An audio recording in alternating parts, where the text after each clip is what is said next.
Hello and welcome to Flix and Chill with me, Luke. Today I have a very special guest. Jonathan Paula is here with me, so please take it away and introduce yourself. You flatter me with the special. I have never thought of myself as anything but exceptionally ordinary. But Luke, thank you for inviting me on. Good to be here.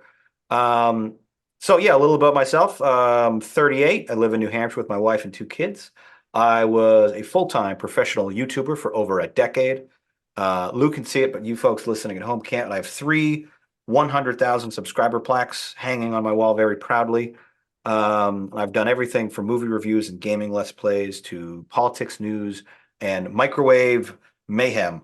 And these days, I just like hanging out with my family and watching a movie every single night, which I think will be very pertinent to today's discussion as we go long and deep on many of my likes and dislikes.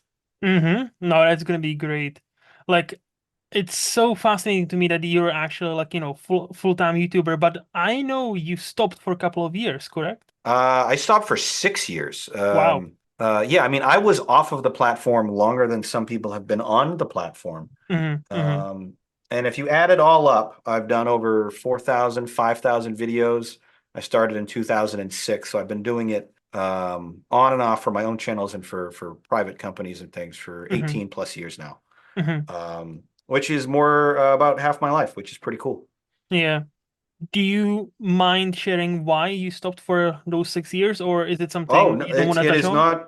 it is not a secret. I'm not shy about it. I publicly complained as the ship was sinking, and one of these days I'm going to do a proper big explainer video and catch everybody up. But the Mm-hmm. short of it is the money. I was not making enough money to support a family. My wife had to stay home and raise our kids, and with only one income, I Mm-hmm. had to make effectively twice as much as I was before. And instead, over the years, my YouTube income had gone down by like a fourth Mm-hmm. when I needed to be making twice as much, and I was making a fourth as much. So it was completely in the opposite direction. So Mm-hmm. I decided smartly, probably too late, if I'm being honest, Mm-hmm. to leverage all of my existing skills and move back into the sort of corporate world of video production and editing and podcast production and marketing and Photoshop. So all the skills that I had earned a college degree in and Mm-hmm. been honing and practicing on YouTube for a decade were thankfully immediately applicable and transferable to a job that pays me a healthy salary with benefits and a good 9 to 5 boundary. I don't have to work on the weekends or nights anymore, which when I was doing YouTube was I didn't have free time. I was just always working on the next Yeah. project. Yeah. Yeah. I'm in a much better state financially and mentally, and can't ask for more there. I was gonna say that seems like the dream, isn't it? It is, It's and then I can just kind of YouTube in my free time when I yep. want to, and not because I have to. Yeah. I don't When have you to feel like chase it, yeah. trends. I don't have to chase trends or satisfy the algorithm. It's like, no, I kind of just Mm-hmm. want to do this, and I'm just going to do that, and then I'll screw off for a few more months, and you won't see me for a while. But then I'll just pop up and be like, hey, I got a bunch of reviews for the new Beverly Hills Cop quadrilogy, and I'll see you again in 4 months after that because it's kind of how I want to do things now Yeah. No, at my own pace. that's awesome. That's awesome. Did you notice any change? So, you've been off the platform for 6 years. Has there been any major shift during those 6 years on YouTube, I mean? Change change on the platform itself. Yes. I mean, the biggest would be shorts, and Mm-hmm. I mean that's completely upended everybody's content strategy and how people approach content because it used to be the reverse pyramid. You'd start with a really big piece of content like an hour-long vlog or whatever, and then you would slice and dice that into different short form things. And now it almost seems reversed where you actually want to focus on the short form first and then reverse engineer how do I turn that into a longer form landscape filmed production. But Mm-hmm. yeah, people are figuring it out. It's new and exciting and different all over again. TikTok kind of shook things up. Yeah, I do want to be clear. I never left YouTube. I've been producing videos for clients and corporations in those 6 years, and I've been on it personally, Mm-hmm. watching all my friends, colleagues, and peers every single day. Like I've been on the platform literally every day. Yeah. I just Yeah. wasn't uploading stuff of my own Mm-hmm. for a good chunk of that time. No, yeah, So I get you. I never missed it. It's not like if I had completely gone cold turkey and never even logged into YouTube, Mm-hmm. I don't even know. Like that's a habit. That's like quitting heroin. I can't do that. Yes, YouTube Once you're is in, you're in. addictive. One Yeah, it's so addictive, isn't it? 100%. That's right. Well, you would know because if you start in 2006, that's only 1 year after YouTube's launched, which Yeah, is yeah, that's kind of right. insane. Like, so you are one of the OGs. Yeah, not only am I one of the OGs, I actually one of my channels, I have three main ones. Hmm. And the John channel, youtube.com/JON, is, as far as I know, and any listener is welcome to prove me wrong, the John channel is the oldest active YouTube channel. That's it. That's the end of my sentence. It's the oldest channel on YouTube that's still active, which is insane that it's Mm, mine and I get to use it. I cannot take credit for opening it in May of 2005. mm, I don't know what the word would be, reactivated. I reactivated an old defunct channel a few mm. years after it was opened. But technically, if you go to that channel, you say joined date, it's like May of 2005. It's like the 35th oldest channel on the entire site. And all the ones older than mine haven't uploaded in much longer than the 6 year break that I took. Yeah, But yeah. yeah, Damn, that's wow. so that's pretty cool. I like to brag about that, even though I had nothing to do with it. Fair, fair. To be fair, if I had something similar, yeah, I would probably mention, try to drop it in a It's kind sentence of every it's once kind in of a cool. while. Yeah, It's exactly. kind of, It's I have a three-letter. I mean, it's like if you owned like golf.com. Like, yeah, I mhm. would brag about that. It's a pretty big deal. That's like a 3 or 4 letter URL. There's And it, only like what mhm. 999 of, oh, actually no, there's more than 10 letters in the, Yeah, well, there's not a lot. yes. And There's also not a if lot you've of channels. owned, correct. And also if you've owned golf.com, I would Yeah, yeah. imagine you would just be bragging about how much you sold it for to a certain golf company. Yes. Because that would be the prime real estate, when it comes to It would website. be. I wish that my channels had any intrinsic value of Hmm. any kind, because I have no qualms about selling my catalog or channel or URL if the Hmm. price was right. I think people have asked me that before. Would you sell your channel? I'm like, yeah, you got money? Like, I Yeah. don't care. I don't I have some nostalgic connection to my work, but I've kept all my videos. It's not like those are the original files. So like, if you Hmm. want the channel itself, like, I'm okay with it. Yeah. It has to be the right money amount, of course, but No, of course. Yeah. I would take a payday if it happened for sure. Hmm. Which I cannot blame you, to be honest. Like, isn't that what we all work for? At the end, it's some sort of nice payday. Yeah, And I mean everybody wants an easy out, hmm. and I am no different. Correct. I think I've been very open about my sort of contradictory hard effort and laziness Hmm. that are constantly at odds. And it's a fun way to become a professional in anything, is finding the laziest way to do something, but then working really hard at achieving it once you figure it out. I'm Yep. sort of the duality of man, Hmm. the procrastinator and the attention to detail. It's all Yes. kind of at odds with each other, but I always say work smarter, not harder. You know, it's if you can figure out a way how to do something much smarter and much faster, but or without lazier, right? compromising Right, the 100%. result, why 100%. not? Why not? Yeah, right. But here's the thing. So, what makes you you? Besides, obviously, we both love movies, and we will talk about quite a lot. I would imagine later on. But what makes Jonathan Jonathan? Like, what are some of your likes? What are some of your dislikes? Ooh, that's a deep personal question. I feel like we're I on a know. first date. Something I haven't done in 20 years. Mm, Um, yeah, let's see. What are some of my likes and dislikes? Well, besides the aforementioned family and movies, I love hiking. A okay. big fan. I live in New Hampshire, so I'm a big fan of getting outdoors. And these days, because I'm usually hiking with my girls, they're 6 and 4. We're not doing big mountains or anything, but Hmm. uh, love going out and doing that if I can, to touch grass, as they say, Yeah. because so much of the rest of my life is in front of computers, whether I'm photoshopping or video editing or watching a movie or whatever. Hmm. Besides that, I am a voracious consumer of all things rock and roll, classic rock, Bruce Springsteen especially. I obsessively collect every live album he's ever released. I have something like 4 to 5 thousand tracks of just Springsteen in my music collection. Nice. So big fan of stuff like that. And yeah, I'm trying to think of other, if I have hobbies, what they are. I love ice cream. I like to travel, Hmm. long walks on a short beach, all stuff like that. Yeah, yeah. What's your favorite brand of ice cream? Well, besides Ben and Jerry's, which is an easy answer, Hmm. Tillamook is one that my local grocery store has. I think they're a national brand. I was And they gonna got say this what? Tillamook? Tillamook, Oh, yeah. Tillamook. Okay. I and never they heard of have it. this. They might just be in America, and they might even just be in the Northeast. I'm not sure, Hmm. but Hmm. I do know they have this brand of ice cream called Campfire or something or other, Hmm. and it's like a vanilla base with peanut butter cups and fudge and marshmallow, and I think little like graham cracker like chunks in there. Anyway, it's fantastic, Okay, and that sounds. I would eat that every night if I could, and I mostly do.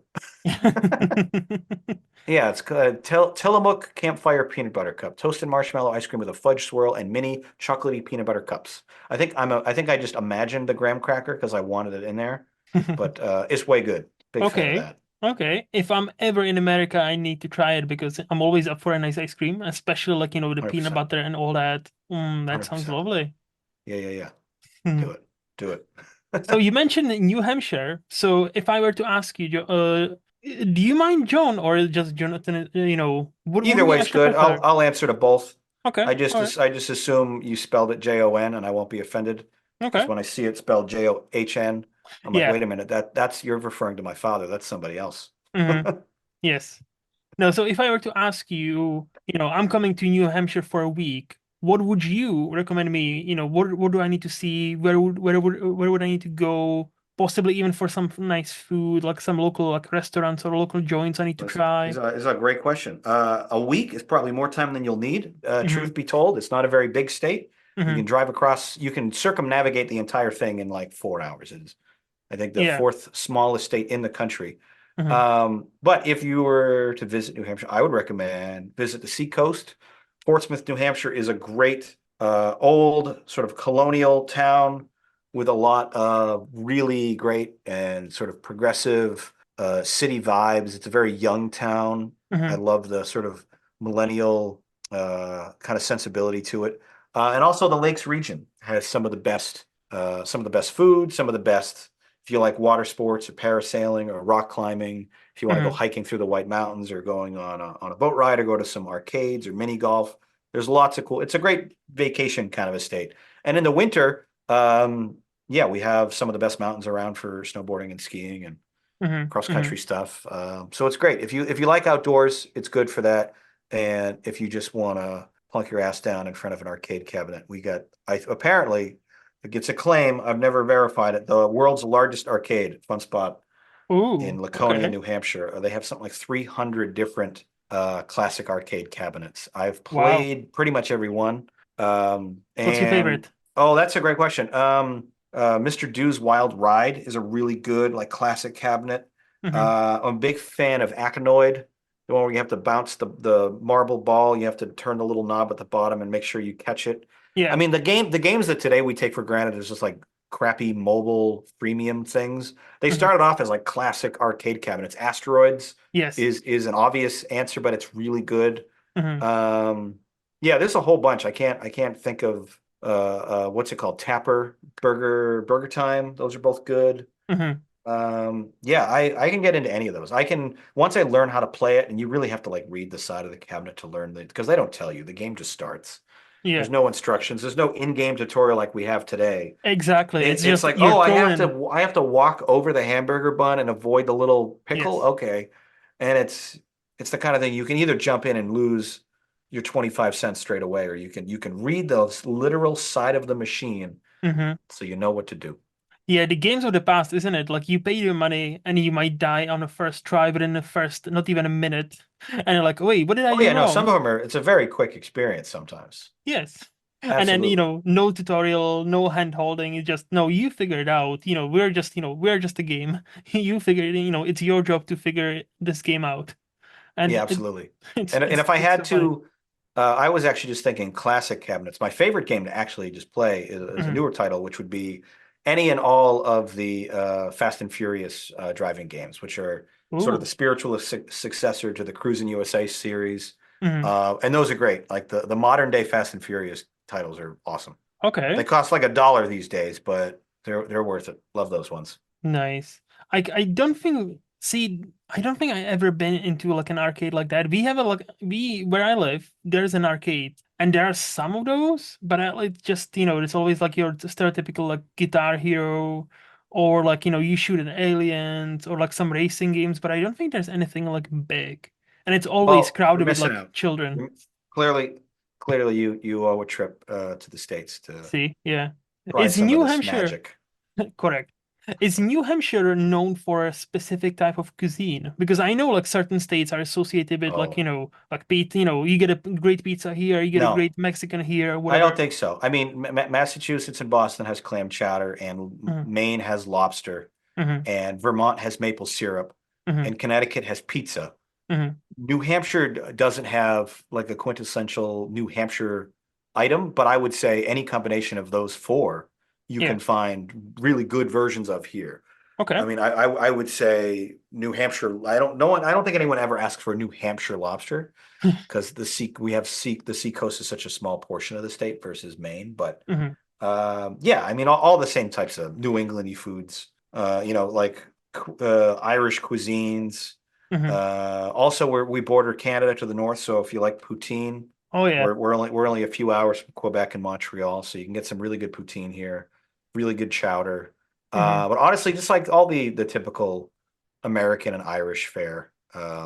So burgers, hot dogs, that sort of thing. There's Yeah. there's so many good burger joints in Hmm. New Hampshire. It's actually kind of unfair. And Mexican food. I'm not sure what it is, Hmm. but especially where I live nearby in Concord, there are so many great Mexican places. Okay. More so than like Boston, which is kind of crazy. You would Hmm. think the bigger metro area would have better food, but for my money, a lot of the best stuff's up here, which is weird. All right. All right. So some food tips if you ever come to the 603. Yeah, and I do appreciate that. So thank you very much for Yeah, that. you are very welcome.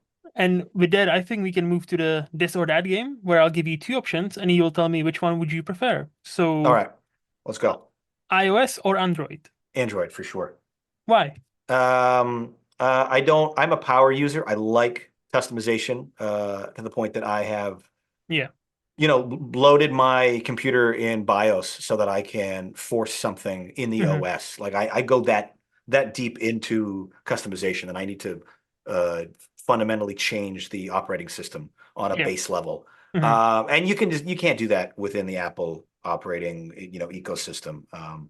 Not I legally. Yeah, right. And yeah, you can jailbreak it and things like that. But Yes. I was doing things like downloading really kind of suspect like ROM files and different hacks for my Wii in like 2005 Hmm. and burning them onto a disk and then like loading the disk into the Wii to like get it to boot into some jailbreak mode so that Hmm. I can do this or this and load things. And so I've always been into that sort of behavior, and Hmm. Android and certainly PC counterpart is where you can do that. So Of course. Good choice. yeah. I know this one is probably, maybe dumb to ask you, but I'll ask you anyway. TV shows or movies? Oh, definitely movies, but Yeah. I think for a good deal of my youth, I was way more obsessively into TV shows, and I would watch, and still until fairly recently, I would watch 6 or 7 new fall shows on network TV every September. I would pick up as Hmm. many pilots as I could and try to watch as many shows as I could. Hmm. And invariably, they all just kept getting canceled, and it became a bit of a meme between myself, my friends, and then eventually my following online, where I started sort of sarcastically referring to myself as Cancel Man, because there was one TV season where I started watching, I think, 7 or 8 shows in September, and by May, 7 of the 7 or 8 were canceled, and they did not get picked up for a second season. I'm like, what are the odds that Yeah. of the 25 new shows, the 7 I picked all got canceled? And that was funny and amusing. But the next year, it happened again, where I'm like, I'll try this show. This looks pretty fun. And I found quickly that my weird sort of idiosyncratic likes and the things that compelled me to watch programming, especially on network TV, Hmm. wasn't like the really boring NCIS and whatever they have, Chicago Fire and Chicago Yeah, Med, yeah, yeah. all that like derivative programming that is so popular and successful on network TV. I was always like, oh, I really want to check out the new revival of Quantum Leap, though. And then, Hmm. 26 episodes later, it's already canceled. Hmm. So yeah, I once streaming came along, I felt it was a little bit safer to kind of fall in love with weird little projects because they had better shelf life, Hmm. and it wasn't as a one-to-one relationship. It didn't matter if it got huge numbers on release date. It could kind of hang around for a little while. But Netflix is bad about that too, where they won't let a single show I was Besides Grace and Frankie live past season I think it was House of yeah. Cards, Grace and Frankie, and Stranger Things are the only shows they've had that have ever gone past 4 seasons. Like, there's no programming in Netflix's library that has gone more than 3 or 4 years. Like, it's actually kind of frustrating. I think Oh, Bridgerton technically has a fourth season now because they had a spinoff. That's to four. and their But original Orange is the New Black is like I think 7 that, yep, that seasons. actually did, that is, it's a short list. I mean, Yes, given the it fact is. that, I mean, we could probably name 3 or 4 others, but that's maybe 8 or 9 shows total out of 2 or 300 Yes, that they've yes. greenlit and they've produced, and they're really cool, and some of the shows are really great. But yeah, they all end after like 16 episodes, or like, Mm-hmm. so I was kind of disillusioned after a couple of years in a row where I would fall in love with a show on NBC or Netflix or Amazon Prime, and then it just wouldn't come back. I was like, forget this. I'm tired of getting my hopes up, tired of getting invested and not having any satisfying conclusion to it. And some things get picked up, and you get a second chance. Orville, 3 years after it was canceled, came back on Hulu as New Mm-hmm. Horizons, which was great. And I've never seen it, but I know a lot of people speak very highly of Firefly, which got a sort of a TV movie, Serenity, that came out a few Yep. years later that kind of gave that show closure. But that doesn't always happen, and that's definitely the exception rather than the rule.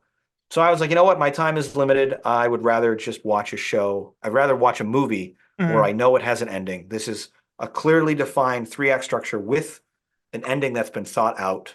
Yeah. And also, I feel like shows like Lost, and other long-running programs, How I Met Your Mother is another great example, where they might have started off great, but it's Mm-hmm. clear that the writers sort of lost the plot.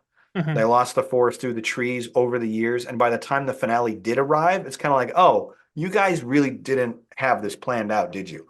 And Mm-hmm. I was tired of when I did finish a show, when it did have an ending, so often it was like, oh, you kind of just whimpered away and didn't have anything satisfying. So Mm-hmm. I think, yeah, I think that was, if this is the first time I've actually been forced to articulate this viewpoint. But yeah, I think a lot of it over the last 10 years has been, I'd rather watch a complete story knowing it has an ending Yeah. than invest in something maybe more tailored towards my specific niche, but doesn't have an ending or a conclusion. And yeah, I just tired of being burned, I guess. I sound like a scorned lover who is just written off dating apps because I keep getting stood up. But I kind of feel like, yeah, TV let me down, movies haven't.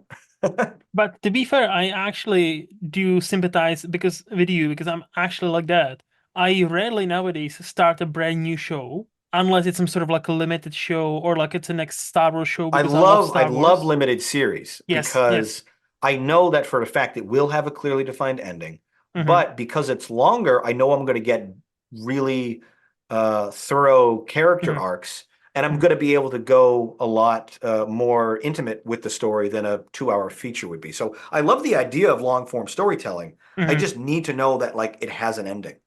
But And see, Game of Thrones is another great example. I yeah, heard nothing but great things about Game of Thrones for a yeah. decade. I've Mm-hmm. never seen a single episode. But Mm-hmm. after season 8, I'm kind of like, I don't know if I want to invest the time because everyone I talked to said, like, don't bother. Season 8 ruined all of it.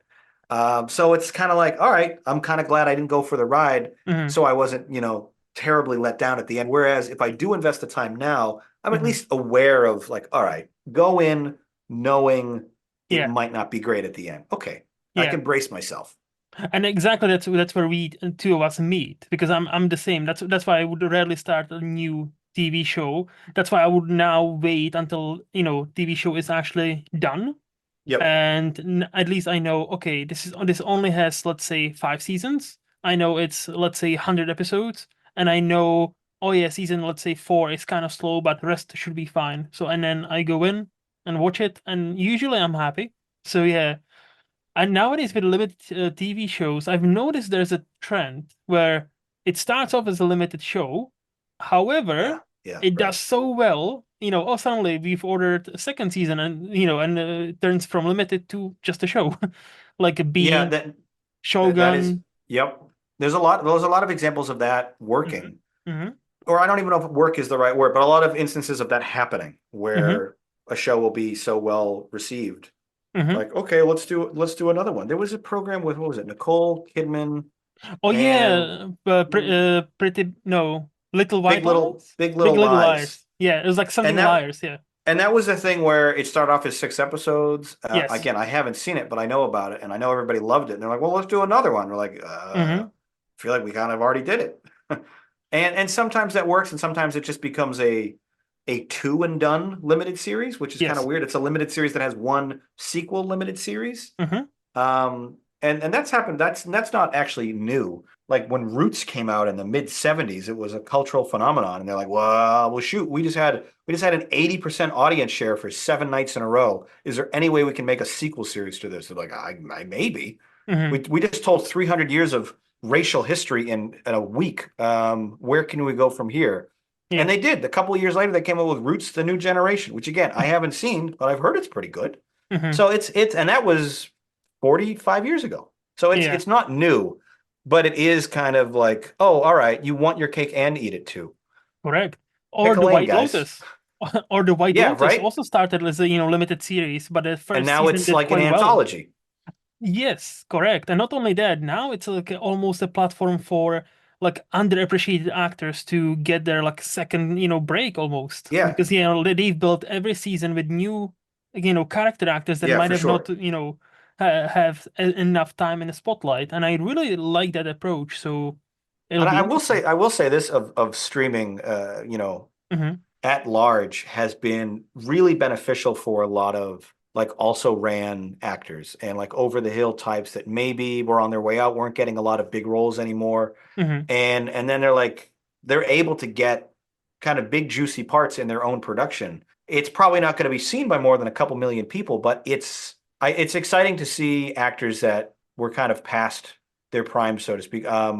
A great example is like Hugh Grant, who these days is playing Oompa Loompas Yes. and whatever he was in Paddington too, little bit parts Hmm. in different shows, and he's great at those. But his days of being like a leading actor are unfortunately well behind him. But then a couple years ago, he did a thriller miniseries with Nicole Kidman Hmm. called The Undoing, which again I haven't seen. I don't know how I know all this stuff. I just have an encyclopedic knowledge of programs I haven't seen. But Hmm. it was the kind of thing like that's cool. No, Hugh Grant got a leading role in like an 8 episode show that Yeah. ran, on HBO with a big budget and like a big crew and cast, Hmm. and that's awesome. Good for him because he wasn't getting those types of roles in cinema anymore. So I do appreciate that streaming and limited series especially are giving a lot of these folks work and Hmm. and giving them an outlet for, really really good talented people. Exactly. There's enough space to tell all kinds of stories, for all kinds of actors. So that's. 100%. And the only thing is, what we're missing is time to watch them all, really. Yeah, right. So that's it. But that leads me to my next prompt: money or free time? Money. Money. Okay. Yeah. There's a quote in well, I guess it's an end game, but it I think it goes back to some Chinese philosopher like a million years ago, probably a Hmm. thousand years ago. Right where Tony Stark's dad says what was it? A dollar never bought a second of time or something like that. Yeah. And that's only true if you already have money.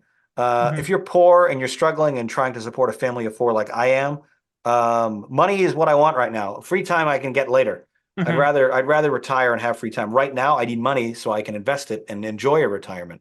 Because if Yeah. I don't, if free time now isn't worth anything to me, like that's okay, cool. Hmm.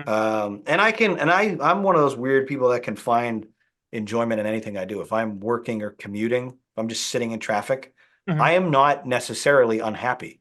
I might rather be someplace else, but like that to me isn't the worst thing in the world. Like, no, I can occupy my brain or listen to something or do something.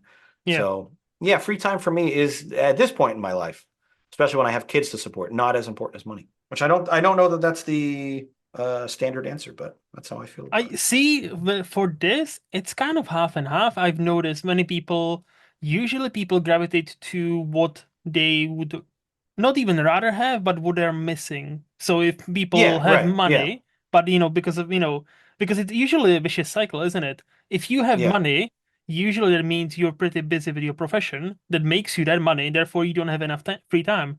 So you're probably missing out Yeah, on right. some, And I've had the reverse before. I've had money mhm. and because I was working my ass off doing 80, 90 hours a week. Yep. And that wasn't as enjoyable as Hmm. being slightly more broke Hmm. and having actually I don't even know that I have a lot of free time now, but I'm more deliberate with how I spend it and who I Yeah. spend it with, Yeah. that I'm okay with it. And I enjoy it more, and I appreciate those 3 hours a night I get to spend with my wife and watch a movie, or do something, or have a drink, call up Hmm. some friends, play a board game. Like, I'm more appreciative of those 2 or 3 hours a day versus before, when I was just kind of like, I don't care, let's do more, let's work more. I have an Hmm. hour of free time, let's do another video. Like, that wasn't helpful, and I didn't spend my time useful. Yeah, no, I hear you. I hear you. So, honesty or other people's feelings? What would I wait? How do you mean by that? Like, So, my are own you, honesty?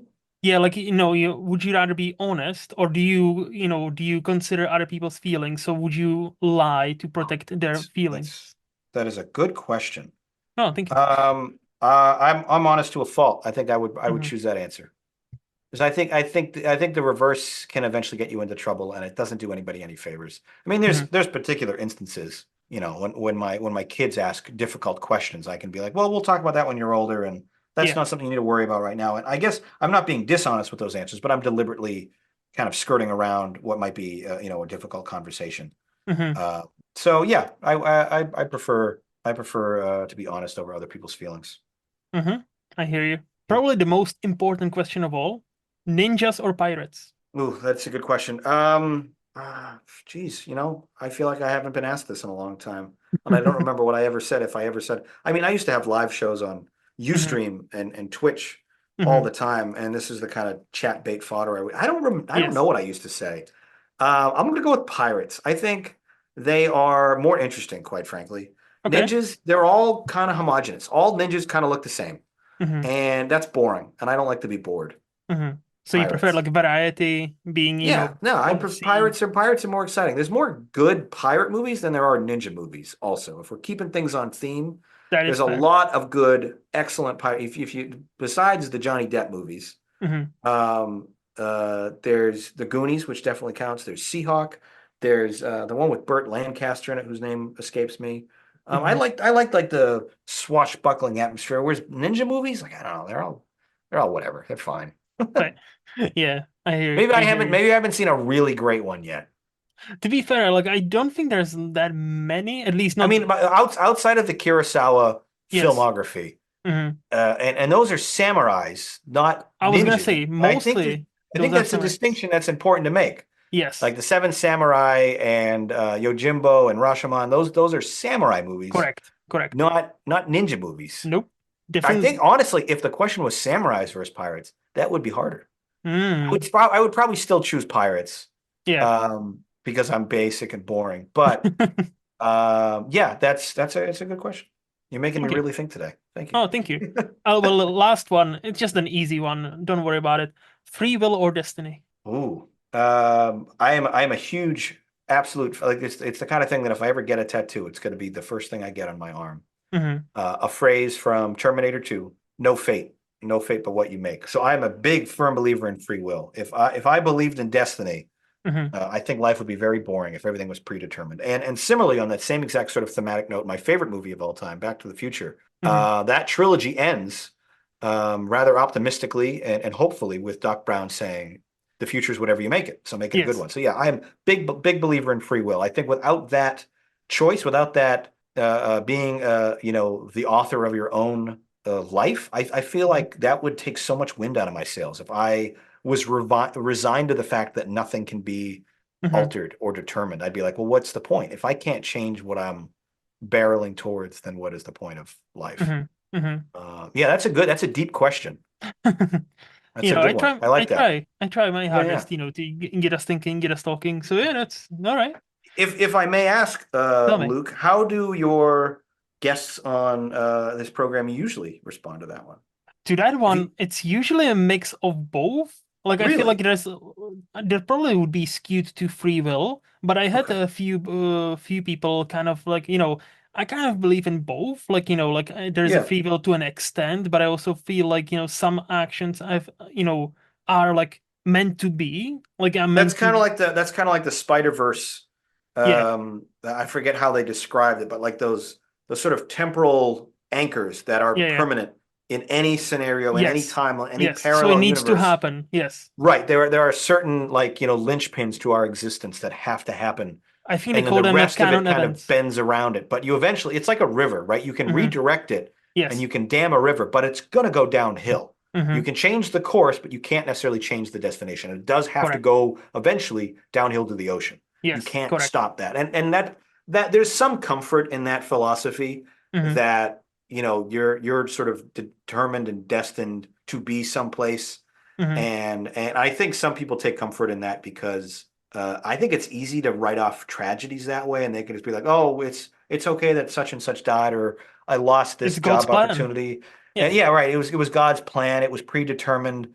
And I think that's comforting to just remove responsibility from yourself. But I have personally never felt that way. You just And and and, described the and frankly, religion. I don't want to bash on religion because I was raised Catholic. Yeah. But I think when people say like, "Oh, it's God's plan," it's kind of like, all right, shut up, mind your own business. Like that's you don't like this. Was it God's plan that my cousin was run over by a train or something? No, that's a Hmm. terrible tragedy, and it's really unfortunate. And he should have been looking both ways, whatever. My cousin, I don't have any cousins that died that way, but as an example, like if I had and Yeah. someone said that to me, I'd be like, go fuck yourself. Like that's really kind of presumptuous to assume that Yes. my friend or my cousin was determined to be brutally run Hmm. over by a locomotive. Like Yeah. it's kind of a screwed up. That's how I feel about it, and it's sort of my visceral reaction to the same types of people who would say thoughts and prayers Oh yeah, after a yeah. I love. after a mass shooting. It's like you're not helping, and in fact, you're making it worse.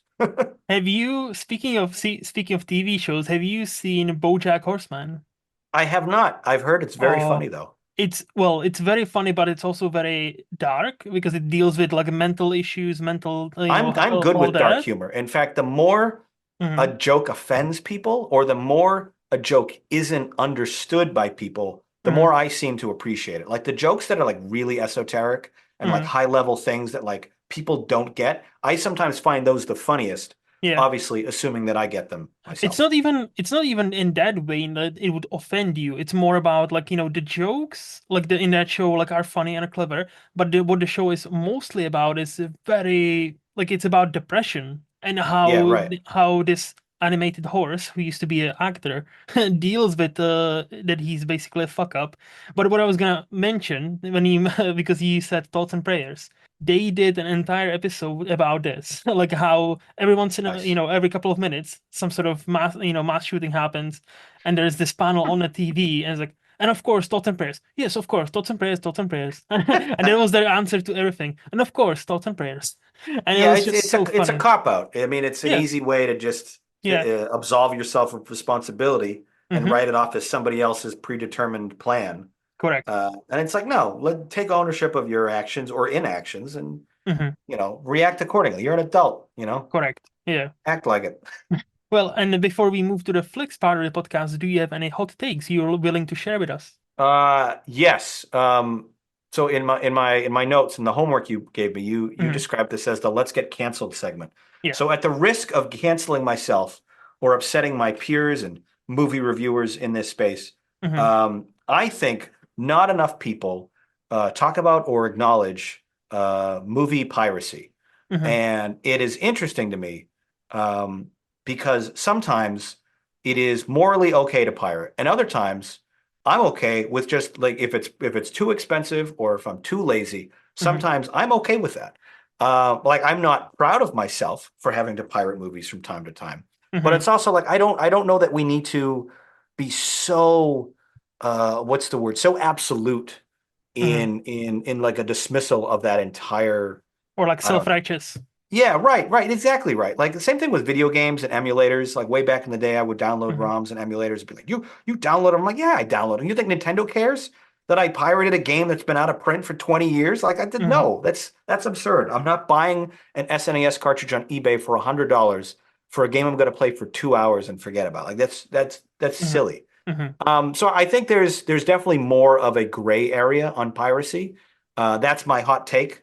Yeah. Not that it's good or that it's bad, but like sometimes it's both. Sometimes it's okay to do a bad thing for a good reason. Sometimes if you can't afford a thing, I'm okay. If you're absolutely broke and that's the only way you can Hmm. get access to something, like I'm not gonna criticize or malign people if that's the way they go. And I think there's an interesting discussion to be had in that sort of gray space. See, where let's talk about it then, because I actually love to, yeah, like, I haven't actually had anybody mention piracy on this podcast, so this is that's what I great. mean. Nobody like it's the third rail of like, No, but this are is are great. you telling me everyone on Letterboxd?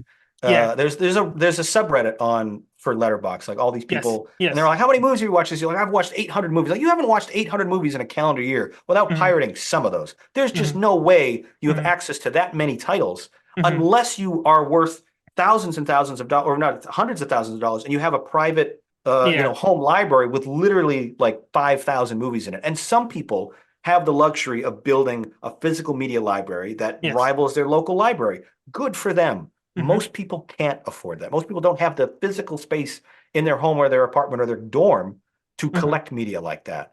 Yes. But yeah, like there's absolutely, I would say, a majority of people, especially those under like 30, Hmm. who probably pirate a significant amount of what they watch, or just some of what they watch. Like I said, I'm not saying you should pirate every movie you ever watch or you should never pirate it. I think there's a middle ground where, again, Hmm. I don't even know if it's morally okay, but like sometimes, yeah, I get it. I understand why you're doing that. Well, you mentioned there's a gray area for that, Yeah. and I would say it's that area gets much, not existent, especially when living in certain other countries besides like, Mm-hmm. United States. For example, me coming from Europe, there are some European states where now, like, yes, now the ISPs all over the world are strengthening the rules, so you better have VPN. Well, But you mentioned VPN. That's so funny because in the same breath that Mhm. someone prominent would say like, "Oh, you can't pirate. Like everything needs to be physically bought," they'll Mhm. also be like, "But if you get a VPN, you can still watch this show." Like that's you're advocating the same thing. You're advocating Yes, skirting around international media laws to watch a thing you're not supposed to. That's the yes, it's to me it's like if you're going to VPN to trick yourself. Like I'm not in Portugal. I'm actually in Canada, so I can watch this correct. show. Like Yes. that's just to me, like you're already skirting legal laws. Like just fucking pirate it. Just go to Yes. Pirate Bay, whatever, and just download it from a torrent. Like what do you? It's just silly to me that people are making they're jumping through these like these mental hoops Hmm. and Hmm. they're trying to kind of I don't know save face and it's like it's okay. Like if you pirate a movie or two or a song or whatever like or a video game like it's okay. Like I Hmm. don't where these corporations are going to do okay without us. That Like, said, if you like a thing, support the hmm, thing. Go try to buy tickets on correct. opening night. Buy the video games or the movie posters. Like whenever I love a thing, I Hmm. always try to put my money behind it. But like Hmm. if I'm trying to watch some like old Dennis Leary movie from the 1990s and the only place it's available is like the iTunes store for $12 to rent, like I don't I'm just gonna pirate that. That's stupid. I'm not Hmm. I'm like New Line Cinema doesn't need my money from a movie they put out 3 decades ago. Like that's silly. It's not gonna It's kind happen. of, yes, I pretty much agree with everything you're saying. Like that was so me growing up, growing up poor in a family of one, like one single parent household. We didn't have money to spend on Yeah, DVDs at the right. time because obviously at the time that Blu-rays were just about, just starting out. So those are fucking expensive. So Yep. I would pirate pretty much everything. Nowadays, where I'm paying for five different streaming Yeah, right, subscriptions. right. Yeah, no, I have subscriptions Five? to Hulu and Netflix Yes, yes, and Amazon, and I have a borrowed login from my parents' Paramount Plus. yes. And I have what's the one that's I think is it Paramount that's coupled with NBC? One of those, whatever that one is. I have Hmm. that too. Oh, Hmm. Peacock, right? I have Peacock Plus. There's a bunch of and Tubi is a great resource. There's so many things on there. Hmm. And if you're into silent films and older movies, there's a bunch you can just watch straight on YouTube. Hmm. Yeah, And I'll do that a lot. I watch probably a movie or two a week that's just free on YouTube. It's actually crazy how yeah. many you can find if you know how and where to look. And a great way for how and where to look is if you have a letterboxed profile and you have cultivated any list or any watch list, there's a feature on Letterboxd where you can sort by service and you can Hmm. say, where is it available to rent, stream, or buy? And Yes. you can also label your favorite. So I have whatever 6 or 7 logins. I'll say, well, what's actually on Hulu, and I can sort my watch list. Like, oh, okay. I was Hmm. interested in watching Stephen King's Storm of the Century miniseries from 1999. I don't know if I'll get around to it anytime soon, but yeah, this interested me, and it's available on Hulu for free, which I have a login to. So like that's Hmm. next time I want to watch that, that's where I'll go to see it. Yeah, exactly. But yeah, see, on to your point about gray area. Like nowadays, like yeah, I'm paying for five different streaming services, and I'm also building my actual physical media library, buying Blu-rays, 4Ks, because now I actually have the money to afford it, right? So Right. I think great. that's absolutely right. And not enough people, I think, talk about the sort of gateway Mm-hmm. that media consumership can become. Like I think a lot of kids, especially when they were like teenagers, they can't afford a lot of toys or a lot of games Yes. or a lot of movies. So they, when they're 13 or 14, 15, they might start illegally downloading. Like me, I'm a great example. My Bruce Springsteen obsession started 20 something years ago when I downloaded his songs off of like LimeWire Yeah. or Yeah. Grokster. Mm-hmm. And these days, I go and buy his music directly from his website, so I can support that artist and Correct. get these archive downloads and these live concerts of his from his website. Mm-hmm. But like, I would not have fallen in love with him to begin with if there was that price barrier. I would not Yes. have fallen in love with Bruce Springsteen if I had to pay $100 up front for some of his box sets. Like Mm-hmm. I needed a cheap, like small barrier to entry to even know if I liked a thing. And Mm-hmm. then once I like it, it's like, oh, okay, I want more of this. And now I'm finally in a financial position to afford it. Now Yeah. I can actually support it. And I think that's the kind of thing that people don't talk about. Then it gets glossed over, and it's just sort of lumped into any piracy is bad. We can't Mm-hmm. advocate it. We can't talk about it. We can't support it. And I think that's I don't irresponsible is too strong a word, but I think it's maybe a little I would say short. naive. I I would would say say. short-sighted. That Mm-hmm. it's like to just dismiss it outright. No, I think there is. Again, I'm not saying it's ever morally like better, but I think sometimes it's morally neutral, and I it's an feel important like distinction. Yes, I feel like again, like now, like most movies on my shelf, I've already seen because, and again, I'm buying my favorites. I'm buying like, oh, I love this movie. I definitely can see myself rewatching it, and Yeah, I but are you want going to go out to. and buy, a $25 copy of a movie you've never seen? Correct. Yeah, that's the thing, That's a right? tricky proposition. Like for me, all the movies I own are ones I've already seen and fallen in love with. So Mm, when I'm looking to find new movies, it starts with rentals and streamers. And if I can't find it there, then I'll try to Pirate Bay or something like that. And I'll See, try to and find a torrent. Like, well, mhm, if where else am I going to find these old Cary Grant films? Like yes, Criterion Collection has a lot of good ones, hmm but they have a lot of classics. They don't have a lot of like yeah, the deep cuts and stuff. And some of yes. those are the movies I want to watch. Yes. And to my other point, like when he said, and there's like, it's more okay to steal from some, that's my logic about it as well. Like, if it's some sort of independent movie, like let's say from 2003, and okay, I can buy it for £10 here. I would Yeah. actually rather spend than £10 there than, if I want to watch something that's like, I don't know, like a Ant-Man 3? Disney or like, yeah, Disney, right? Yeah. And it's not available on Disney Plus for whatever reason, even though I'm paying for Disney Plus, right? Then Yes. then I'm less ashamed if I were like, you know what, I'll just torrent it Yeah. because No, what and gives? I totally appreciate that, but I also feel like I don't think you don't need to justify yourself. I think Hmm. this is a personal decision that anyone can Hmm. come to. And I think it's important to remind people like, no, if it's a perfectly valid way to obtain media, and I'm tired of pretending it isn't. Yeah. That's my hot take. Please Hmm. don't cancel me. Nah. Hopefully we were able to kind of go a little more nuanced, so it isn't just Hmm. piracy is great. I think it's there is value in it, and I think it's up Yes. to each individual to decide if that's a choice they are okay with making. And for Yeah. me, And the answer is sometimes. yeah, the only other point I would bring up is now when he said, oh, most people under 30 would pirate.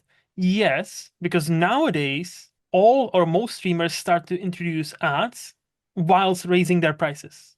You know, Yeah, that's yeah, and and it's that's becoming a bit like, all right, you're kind of picking my pocket and asking for subscription at the same time. Like, pick a lane, bec- guys. because You're getting like greedy. Netflix. Exactly. Now Netflix, because Netflix, that was the great thing. There was a generation that's younger than me that never had to pirate and in their life because everything was or most things were available on Netflix, and Netflix was dirt cheap. But now, if it's no, Yeah, it's no longer dirt cheap, and the basic it has you have ads involved.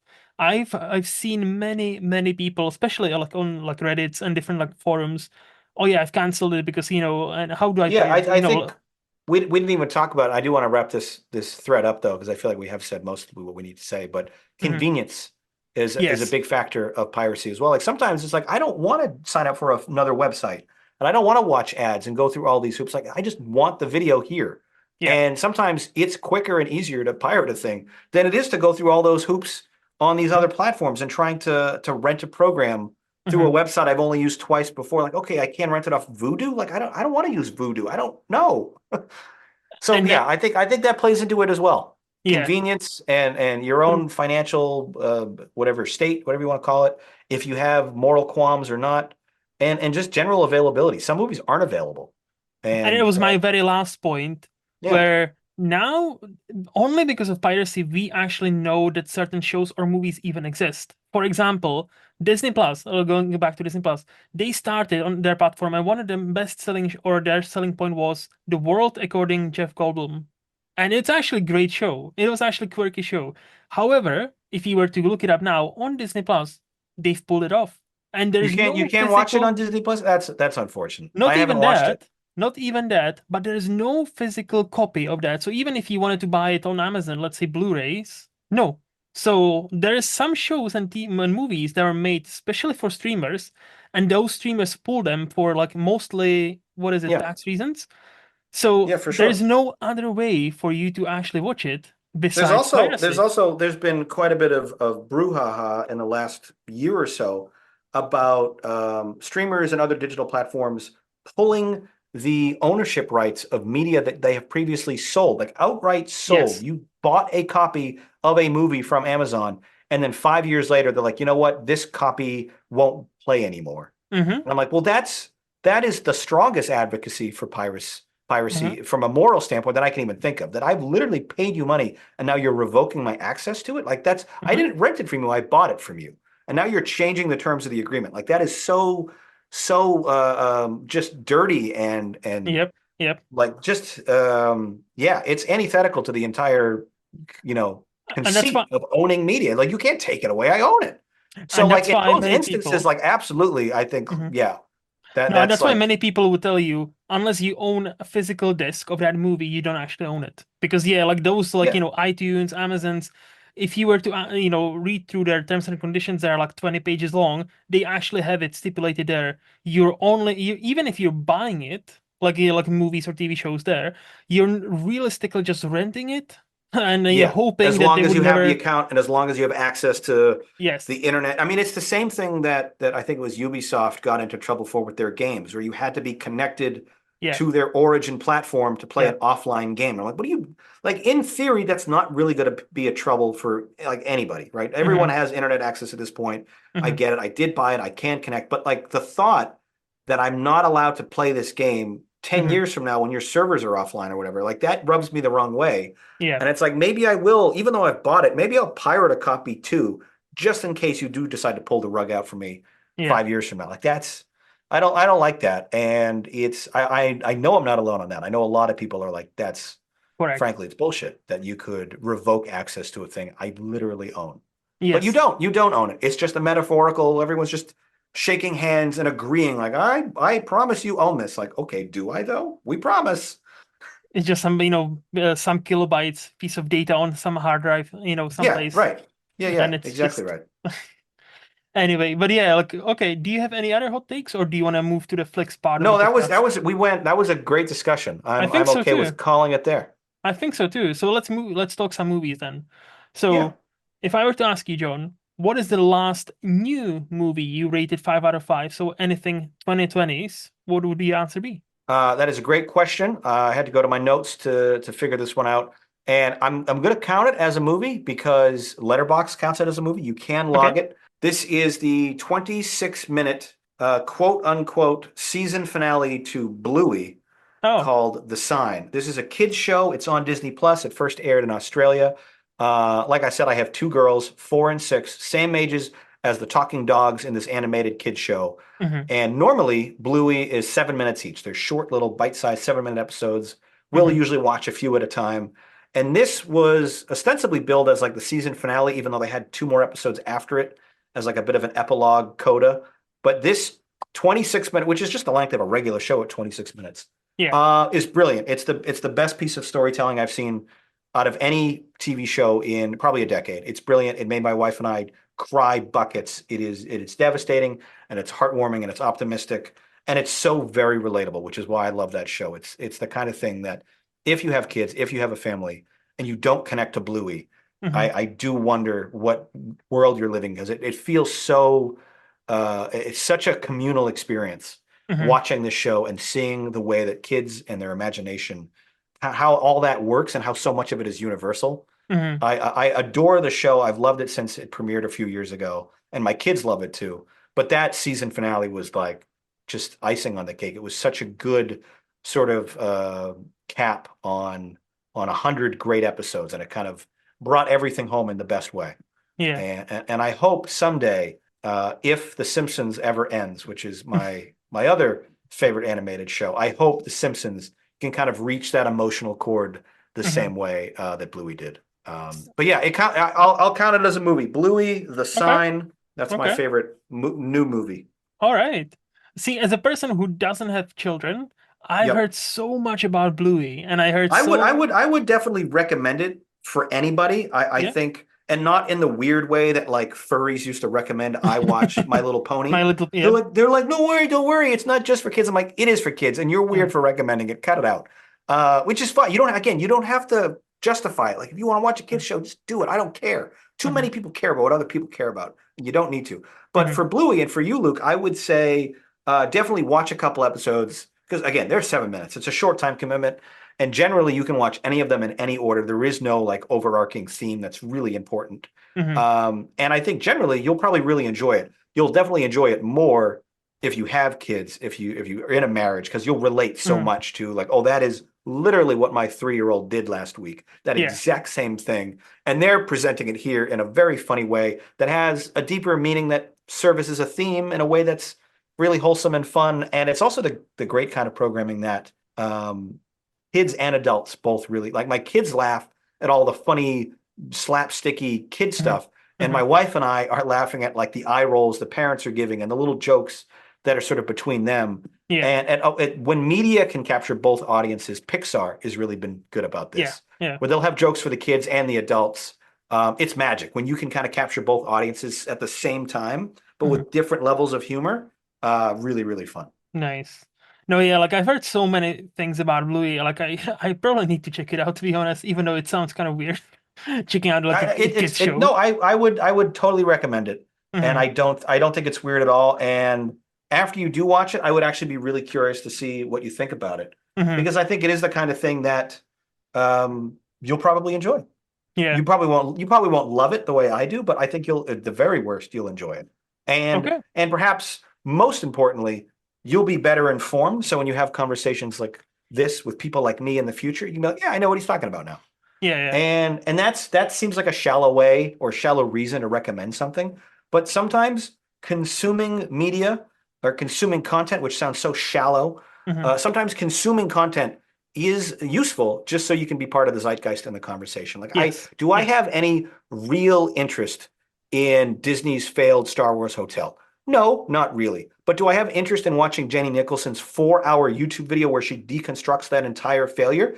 Yes, because everyone's been talking about it for a month, and I kind of want to know what the hype is about. And like that's a valid reason as any to watch a thing is to Correct. know why other people are watching it. Yes. And I'm either loving it or hating on it. So that's Yeah. I mean that could be another one of my hot takes too, is I see so often people be really divisive and derisive towards popular like, oh, why would you watch the Transformers movies? They're shit. They're terrible. Don't Hmm. watch them. I'm like, well, I want to watch them because they made like $4 billion. Yeah. And it's important to me to kind of be tapped into what people are watching. Like this is very popular. I every week I'll log on to Netflix and see what is the number one most popular movie, and I almost always try to get around to watching it. Hmm. And sometimes I really like it, sometimes I don't. But at the very least, I kind of understand the general conversation that we as a society are going through. And I miss that because Yeah. we used to do appointment TV. There used to be one show. 90 million Correct. people watched the finale of Cheers in 1993. Does Hmm. anyone, as 90 million people watched anything collectively except Maybe the Super Super Bowl? Bowl? Yeah. Except the Super Bowl in the last decade, have we watched I when Avengers Endgame came out, that Hmm. felt like everyone at the same time was experiencing a thing. And that happens like once every 5 years. We'll have one big movie where everyone's talking about it. I think But that's why last year Barbenheimer was such a big deal because yeah, both Barbie and Oppenheimer, it 100%. That's a seemed great like example. everybody was talking about those two And what movies. was really cool about that is everyone was enjoying it. It was like everyone's like, Yes, yes, we're actually part of a community. We're having a group conversation about yes. multiple things because we're all on the same page. And I love being on that page. It's Hmm. it's it's definitely just like FOMO that like what I don't like for 8 years I heard everyone talk praises about, or 7 years, and then the eighth year with Game of Thrones. And I Yeah. was kind of like, I probably should watch this. Everyone really loves it. Yeah, I probably should watch it. Everyone keeps saying it's great. And then at the end, I was like, oh, maybe I should wait. But it's the kind of I like being parts of those conversations and stuff, and there's Yeah. nothing wrong with that. That's a perfectly valid reason to watch media Yes. and movies and TV shows, even if you know it's something you don't like or won't like or you think you won't like. I think it's like, yeah, this is popular. I want to check it out because it's popular. And also It to doesn't form have your to be own highly opinion. rated. Yeah, and Yeah, also to that's form your own 100%. opinion, just because what works for many might not work for you and vice versa. Yeah. So what is the last teen movie you would rate 5 out of 5? Anything in between 2003 and 2019? You say that like it would be possible that I haven't seen a movie from that 18-year period without a I five know, star. right? I've seen dozens and dozens, perhaps even 100. Good. My last 5 out of 5 in that group, I actually just watched a couple weeks ago. A big high on my list of shame for the 2010s decade. One of the most popular, and I think the highest rated that I had not seen, was an anime from 2016 called Your Name. Ah. And I hadn't seen it. I had heard some of the buzz about it when it came out 8 years ago, Hmm. but this knocked my socks off. I absolutely loved it. This really cool blend of body switching, and there's a little bit of like temporal time loop stuff going on. Um, and it was like re-experiencing adolescence through the lens of like a Freaky Friday Groundhog Day scenario. And Hmm. I kind of loved all of that. And it was just beautifully written, and I love the way it ended. Movies that end strong, I Hmm. think automatically get a big bump for me when I rate them, because if I leave on a high note, Yeah. I'm way more inclined to say I loved that versus that was really good. Yeah. Yeah, Your Name, beautiful film. I'm not big into anime. That's one of those categories. I still have a lot of really shameful omissions. I've never seen Akira, for example. I've never seen Cowboy Bebop, and these are, Hmm. big names that fans of the space are like, how come you not have seen that, John? Hmm. Well, I haven't yet. And I'm slowly working my way through some of those things. I watched my first Studio Ghibli film only like 8 years ago. Like in my mid 30s, I finally started watching Spirited Yeah. Away and Totoro and Howl's Moving Castle, which Hmm. I saw for the first time just like months ago, right? Hmm. And I'm mostly really enjoying every one of those. Yeah. See, Your Name is one of those that's actually just on my shelf. I bought it like literally 2 weeks Nice. ago. So like That's I'm definitely fantastic. gonna watch it because I've heard so many people talk about it, and I see obviously how highly rated it is on both IMDb and Letterboxd. So Yeah, I'm no, it, I'm it was pumped. one of the highest rated movies, I think, of the decade Hmm. that I had not actually watched yet. And sometimes I'll just do that. If I say, what do I want to watch tonight?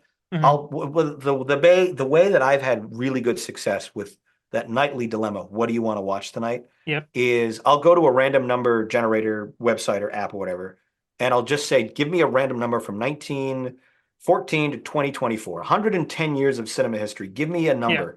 And it'll say 1978. I'm like, okay, go to 1978 on Letterboxd, remove everything I've watched, sort by popularity or by rating, and Hmm. look at a couple of the movies in the top row. And I'll be like, all right, and of the movies on the top row, are there any that I can watch right now on Netflix, Amazon, Hulu, whatever? And I'm like, okay, great. Freebie and the Bean with James Caan and Alan Arkin is available. I'll watch that tonight. And a movie I had not really even heard of or was aware of like a minute ago, I'm Hmm. now watching it. And those sometimes are my most favorite experiences, where I just kind of go into what's a movie that I need to knock off my list. And other times it's the a movie I have heard about for decades. Just like Yeah. a month ago, I finally watched Thelma and Louise. And I was Oh, like, what's the nice. most what's the most popular movie from 1991 that I haven't seen? I'm like, oh, it is. Yeah, that makes sense. I've Hmm. known about it for 3 decades, but I've never actually sat down. Let's actually sit down and watch it tonight. Yeah. And yeah, it turns out the movie's great. Of course it is. That's why people have been talking about it since it came out. Yes. So yeah, It's a and that's classic. that's how I usually approach if I'm stuck, if I don't have a movie I know I want to watch. Hmm. I'll just kind of hit shuffle on the year and narrow it down. All right, what's from 1995 that I've never seen? I do like And that approach. I do like that. it's That's helped a because it really good. narrows it way. Instead of looking at Yes. every movie ever released, it's like, what's one movie? What's Yes. one year? And in any one year, there's maybe 200 films that are like worth watching. Hmm. And I've seen, especially from the 90s, I've seen already like 100 from every year. So now Hmm. I'm going really, I'm going and finding some real hidden gems and stuff that not all of them are good. Most of them at this point aren't, but I'm Hmm. finding some interesting stuff, and that discovery is really fun for me. Yeah, that's always a blast when when you stumble upon a movie you haven't even heard of 5 minutes ago and you watch it and it's like this might be one of the favorite things I've ever seen in like ages. It's Yeah, yeah. I so don't know fun. if it's I don't know if I've ever walked away if a movie I've never heard of Hmm. becomes one of my favorite movies. I don't know if Hmm. that's ever happened. Because generally I there needs if it's that good, I probably would have heard of it Yeah, beforehand. yeah. But there's definitely a lot of like hidden gems. Like, oh, that was actually I would recommend that to friends. Like, how have I not heard about this one? Hmm. Generally they're like good, right? They're like six, sevens, and eights out of 10. But yeah, a 10 out of 10 from a movie that I had never heard of prior to that night. That's maybe happened like twice to me. And both times though, I was like floored. I was like, Yeah. I need to tell everyone about this. I can't believe it. Have you ever seen this movie? Hmm. Yeah, that's only happened a couple times, but it's really cool when it does happen. Exactly. So what would be the last adult movie you rated 5 out of 5? So anything in between 2002 and 1975. This is a great example of one of those movies that was on the top of my list of shame. I heard Hmm. about it, famously won an Oscar in 1998. Life is Beautiful. Yes. The sort of Italian. Holocaust. I don't even want to call it a comedy because it's a little bit comedy, a little bit drama. Yes. And then what's his name at the center of it? I want to say Benicio, but that's not his name. I don't The think it is. No, I let me know who you mean. I'm Roberto, gonna I think look. Roberto? Roberto Benigni. That's it. Yeah, yeah. I was real close. Benigni, not Benicio. Yeah, Roberto Benigni is just brilliant. Hmm. It was his movie. I think he wrote it. He started. He might have even directed it. Yes. Um, and it is heartbreaking, but it's optimistic, and it's such a gorgeous idea to like make like how do you make the best of the Holocaust of prison Hmm. camps? You're Hmm. literally locked up, about to be gassed to death, but you got to put on a brave face. That sort of sentiment, it was so provocative and moving and so very effective. Yeah, I came away blown away by that when I finished that movie. And I immediately was like, I get it. I understand why this Yep. won all those awards. I understand why it's been in IMDb's top 25 movies, top 50 movies since I Hmm. joined that site 2 decades ago. Hmm. And it's definitely one of those things when you finally sit down and watch a movie you've been told is great, Yeah, the feeling of like, oh yeah, no, I get it now. People weren't just overhyping it. It really is very, very good. it That's is. nice. That's nice when that happens, when you get sort of the vindication of I've heard of friends of mine, they're like, I finally sat down and watched Citizen Kane, and you were right, John. It is really like, I know it is. It's Hmm. not just like film school homework. It really is a masterpiece. And that's really fun when you finally kind of get over whatever biases or obstacles were in your way and Hmm. sit down and put on a movie that sometimes has a lot of baggage, and Hmm. you don't always want to sit down at the end of the night and put on a movie that maybe, I mean, a movie about the Holocaust is never like, I was gee, gonna honey, say, yes. let's put on Schindler's List tonight. I'm in a great mood. Like, no, that's not Yeah, usually how, it goes. But like, well, everyone at some point should watch Schindler's List, 100%. It correct. might not be tonight though. And that's, I Mhm. think, an important distinction. Yes. And Life is Beautiful is a great movie. It's just such a like amazing achievement. Like because as he said, it blends drama, it blends comedy, and it shouldn't have worked, but it kind of does. And Yeah, it's sort of on an island of itself where it just sort yes. of exists. There are no equals, there are no peers that I can say this movie feels like this, because I can't think of any that did Hmm. what this movie did thematically and emotionally in the way that it did. It's such like a heartbreak is not quite strong enough a word, but this optimism in the face of certain defeat Hmm. is such a powerful thematic idea, and Benini does such a good job Yep. embodying that. And like he's such a to borrow a word from the Jewish culture, he's such a mensch. Like he's such a fun and like impossibly selfless character. No, And it's a yeah, great movie. It's totally loved it. Yeah, I cannot blame you. Cannot blame you. And what is the last old movie you'd rate 5 out of 5? So anything 1974 and older. I'm always, before we get into my answer on that, I'm Sure. always curious, and I love how individuals and how different people define Hmm. quote unquote old. For me, for Yes. whatever reason, arbitrarily, I've always thought 1980 was the sort of cutoff between old and Yeah. modern cinema because anything made in the 80s feels like a movie you might see today. Back to the Future feels very modern. Predator came out in that decade. Terminator 1, like these all feel like modern movies. But then you go to like 1978 and it's like these kind of feel like they look old, they kind of feel old, they're Hmm. paced old. Yeah. 75 is a good cutoff. That's right around the time. Obviously, Jaws and Star Wars came out where we kind of Yep. shifted from having credits at the beginning of movies to credits at the end of movies. And we kind of had a cultural shift with how we approach cinema.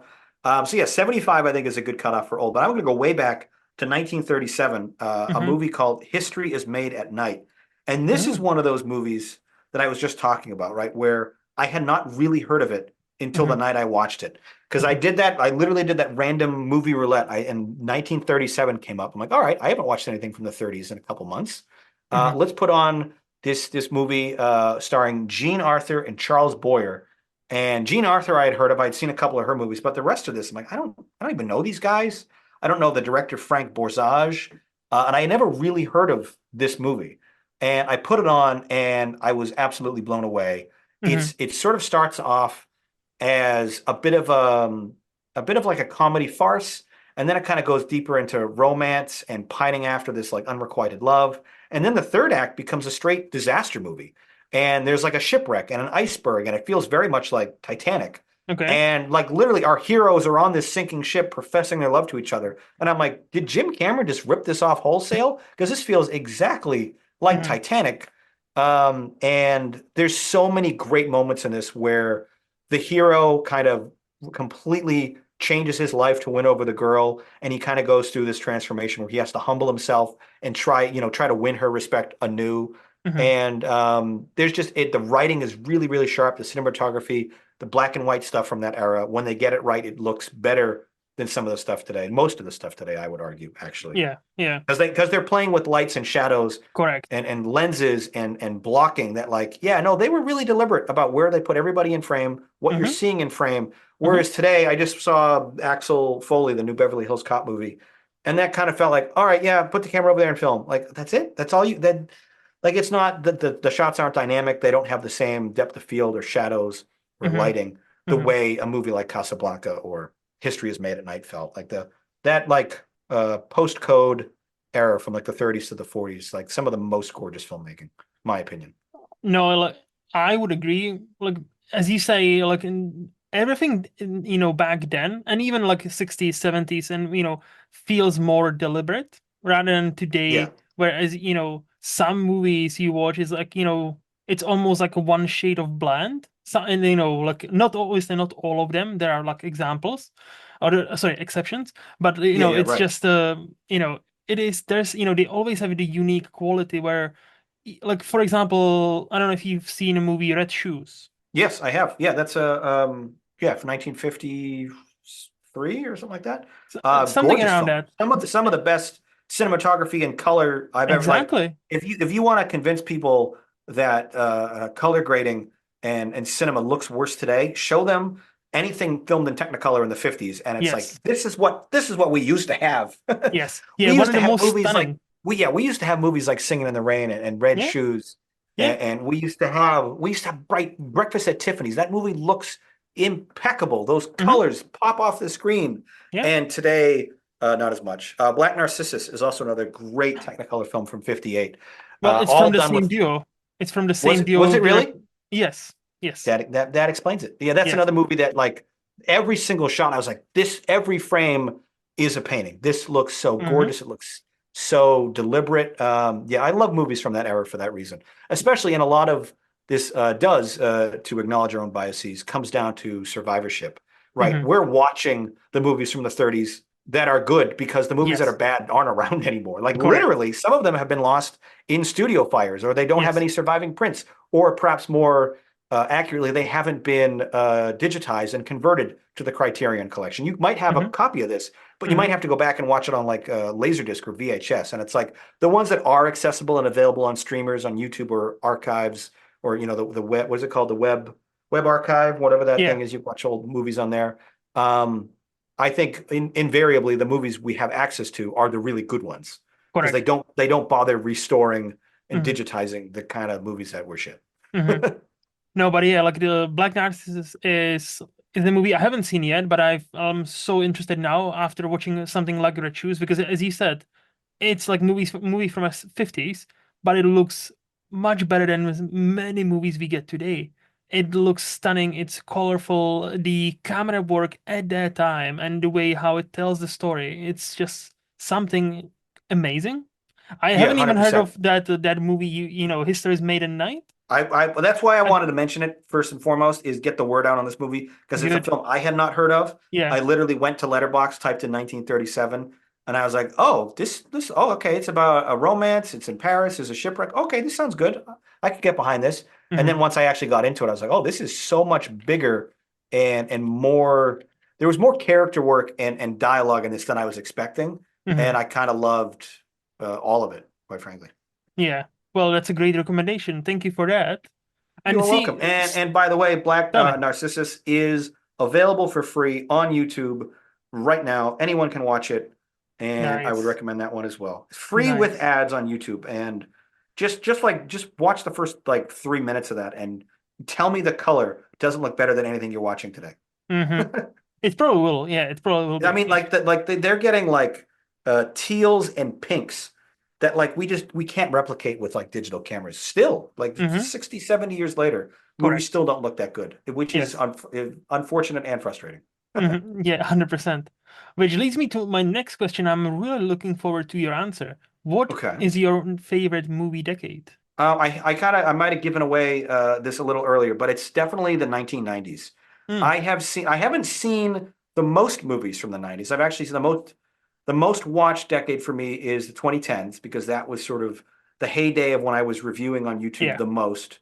And I was the most deliberate about what I was watching during that decade. So every year I would watch 150 new releases easy. Hmm. But the 90s was really when I sort of came of age and was watching movies.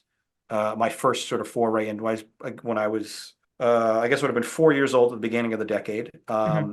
And I've gone back and tried to watch so many. Let's see, I have watched 876 movies from the 90s, Hmm. but only 23 of them I've given a 5 out of 5. So it's not my highest rated decade. But if you had to say, if you can watch any movie, if you gave me a movie I've never heard of, right? You had, Hmm. say, a blind wrapped Blu-ray, and Hmm. there's 12 unwrapped Blu-rays in front of me, and they're all blind. Hmm. I don't know what they are, and I only know the decade from each. Yeah. And the only other thing you can promise me is you haven't seen it before. Hmm. I would pick the 1990s every single time because Okay. there's something so comforting about that like pre 9/11 era of cinema where things were just fun and flashy and big budgets and we were doing stuff with Nick Cage and John Travolta that was just unnecessarily awesome. And we were still sort of humoring and funding auteur movies that like Quentin Hmm. Tarantino was doing and Spike Lee was doing great stuff in that decade. And it was such a great era for the both like the studio system and like big budget filmmaking and summer blockbusters, but we got so many like indies and mid-budget movies. Like there's a movie I watched recently with my daughter called Fly Away with Jeff Hmm. Daniels and Anna Paquin about this estranged father and daughter who befriend some flying geese and then make a fixed-wing aircraft to fly them home because they have trouble migrating. And it was Hmm. like a $20 million movie that probably opened in April and didn't make a lot of money back. And it's the kind of thing you would never even see today Yeah. because you wouldn't get money. But it has one of the most gorgeous soundtracks I've ever heard. It has some fantastic cinematography in it. And there's some really powerful performances about family and adolescence in there. I'm like, this is a brilliant little movie, but Hmm. it's also like a little movie with only like 3 or 4 people, and it all takes place on a farm near Canada. And it's like, okay, but it's great, and it's the kind of thing we got a lot of in the '90s. Those like mid-budget Yeah. Yeah. dramas, and we got a lot of really like grimy, sexy thrillers. Anything Michael Douglas did from the '90s was Yeah. awesome. We got stuff like Showgirls from Verhoeven. And I just anything in that decade, I'm all about. And the beginning of Pixar, the Disney Renaissance, Hmm. that kind of goes without saying, sort of the highlights as well. But yeah, I could watch anything from the 90s and at least be entertained. Because even when the movies are bad, I'm still like, yes, you got a crime thriller where Willem Dafoe needs to off people for a mysterious suitcase in the Nevada desert. I'm in. I don't care what it's about. I don't care if it's drugs, crimes, or overlords. Willem Dafoe shoots people in the desert. That sounds great. Of Turns out it wasn't. It's only okay. But course. I'm glad I put it on. It was a good use of 100 minutes. hmm No, 90s is kind of a comfort era for me too, because like first of all, Yeah. yes, I grew up in the 90s too, but as you put it, there is something about that era that's, like it's not only 9/11, it's pre-digital. Like, Yeah. Yeah, movies right. are still Everything was still made being done practically. practically on locations or mostly on locations, zero or little to none like CGI, actual Yeah. actors, it's all that. It's like, so even like as you say, some like an okay movie still looks better and like sharper and like more real Oh, it than some does. of the Yeah, yeah. movies that like Amazon would put up today because, oh yeah, they are supposed to be on this tropical island, but you can see it's a green screen. And it's just, it's frustrating a bit sometimes when Yeah, and they I, don't have the I budget. feel like this was like the last great era before digital and before the streamers kind of disrupted the entire model. Mhm. When having an opening weekend wasn't make or break, and movies could kind of long tail it for a few months. Yeah. And we got weird choices and stuff like Fargo, like that movie would. I mean, Coen Brothers have a reputation now, but in 1996 they didn't. hmm And we got great movie. Matilda's another one of those things, like a weird Roald Dahl adaptation Yeah. that's like made for kids, but it's really smart. And Danny DeVito's directing it. Like, what? Who gave them money to do this? That's fantastic. Exactly. There's so many fun movies from that decade, and yeah, even the ones that I like don't like. I'm like, hmm I kind of love that they took chances and did weird things with it. Theodore Rex is a great example. Whoopi Goldberg is a cop opposite Mm. a walking, talking 6 foot Tyrannosaurus Rex. It is a bizarre concept, but I'm like, I kind of love that they just went for it. It's like, what if Whoopi Goldberg was in a buddy comedy, but her partner is a Tyrannosaurus Rex? Okay, that's a movie. Like, why not? I don't even Um, think I've ever heard of this until today, until like right now. What? yeah, That's a real The movie. Theodore Rex. It came out in 1995, so the year Wow. before Fargo. We were doing stuff like that. We were given Jean de Bont, who had Yep. theretofore never directed a movie. We're like, go make Speed, and Speed then they were 2. like, and then go make Speed 2. One of the worst sequels ever, but like I kind of love the ambition of like, let's build a 1-to-1 scale of this boat's hull and literally crash it into Martinique Island. We're hmm literally going to take a full-size cruise ship bow and crash it into a Caribbean island. I love that. The movie is terrible, but the ambition, you can't fault it. Because it Great was shit. cheaper. It was probably cheaper to actually do it practically than actually try to CGI. And it's the kind Oh of yeah, weird flip, and I think Jean was also like, I cannot do this with models. We need to do it for real. Like, okay, Yeah. Jean, it's gonna cost a third of your film's budget. I don't care, do it. And they gave him $25 million for that one scene. It is, I think, it might still be the most expensive stunt in film history, Hmm. but it definitely was in 1990, whatever, 7 or 8. Yeah. I don't know if it still is, but it's up there. hmm 25 million for a single scene. Great That's stuff. Hate the movie, love the scene. It is impressive. Also, what's funny is your Jean kind of sounds like Arnold Schwarzenegger. Well, I think Jan de Bont's from he's from that neck of the woods, right? Let me look it up. Wait, isn't he like Belgian? Jean, I is he thought Belgian? Yeah, I thought yeah. he was. He's from the Netherlands. He's from Oh, I need Netherlands. a Yeah, I need Netherlands. to brush up on my Dutch accent, but I mean it's German adjacent. He would sound similar to Yes. that, right? I never hear him Also, talk. the 90s gave us all of the good Pauly Shore movies, Mm, which is probably only like one or two of them. It gave Dennis Rodman and Shaquille O'Neal starring roles in more movies than they deserved. We got Arnold Schwarzenegger as a Batman villain. Like the 90s, yeah. I don't need to defend the 90s. The 90s are classic. We should go Everyone back to that era of filmmaking. chill. Everyone chill.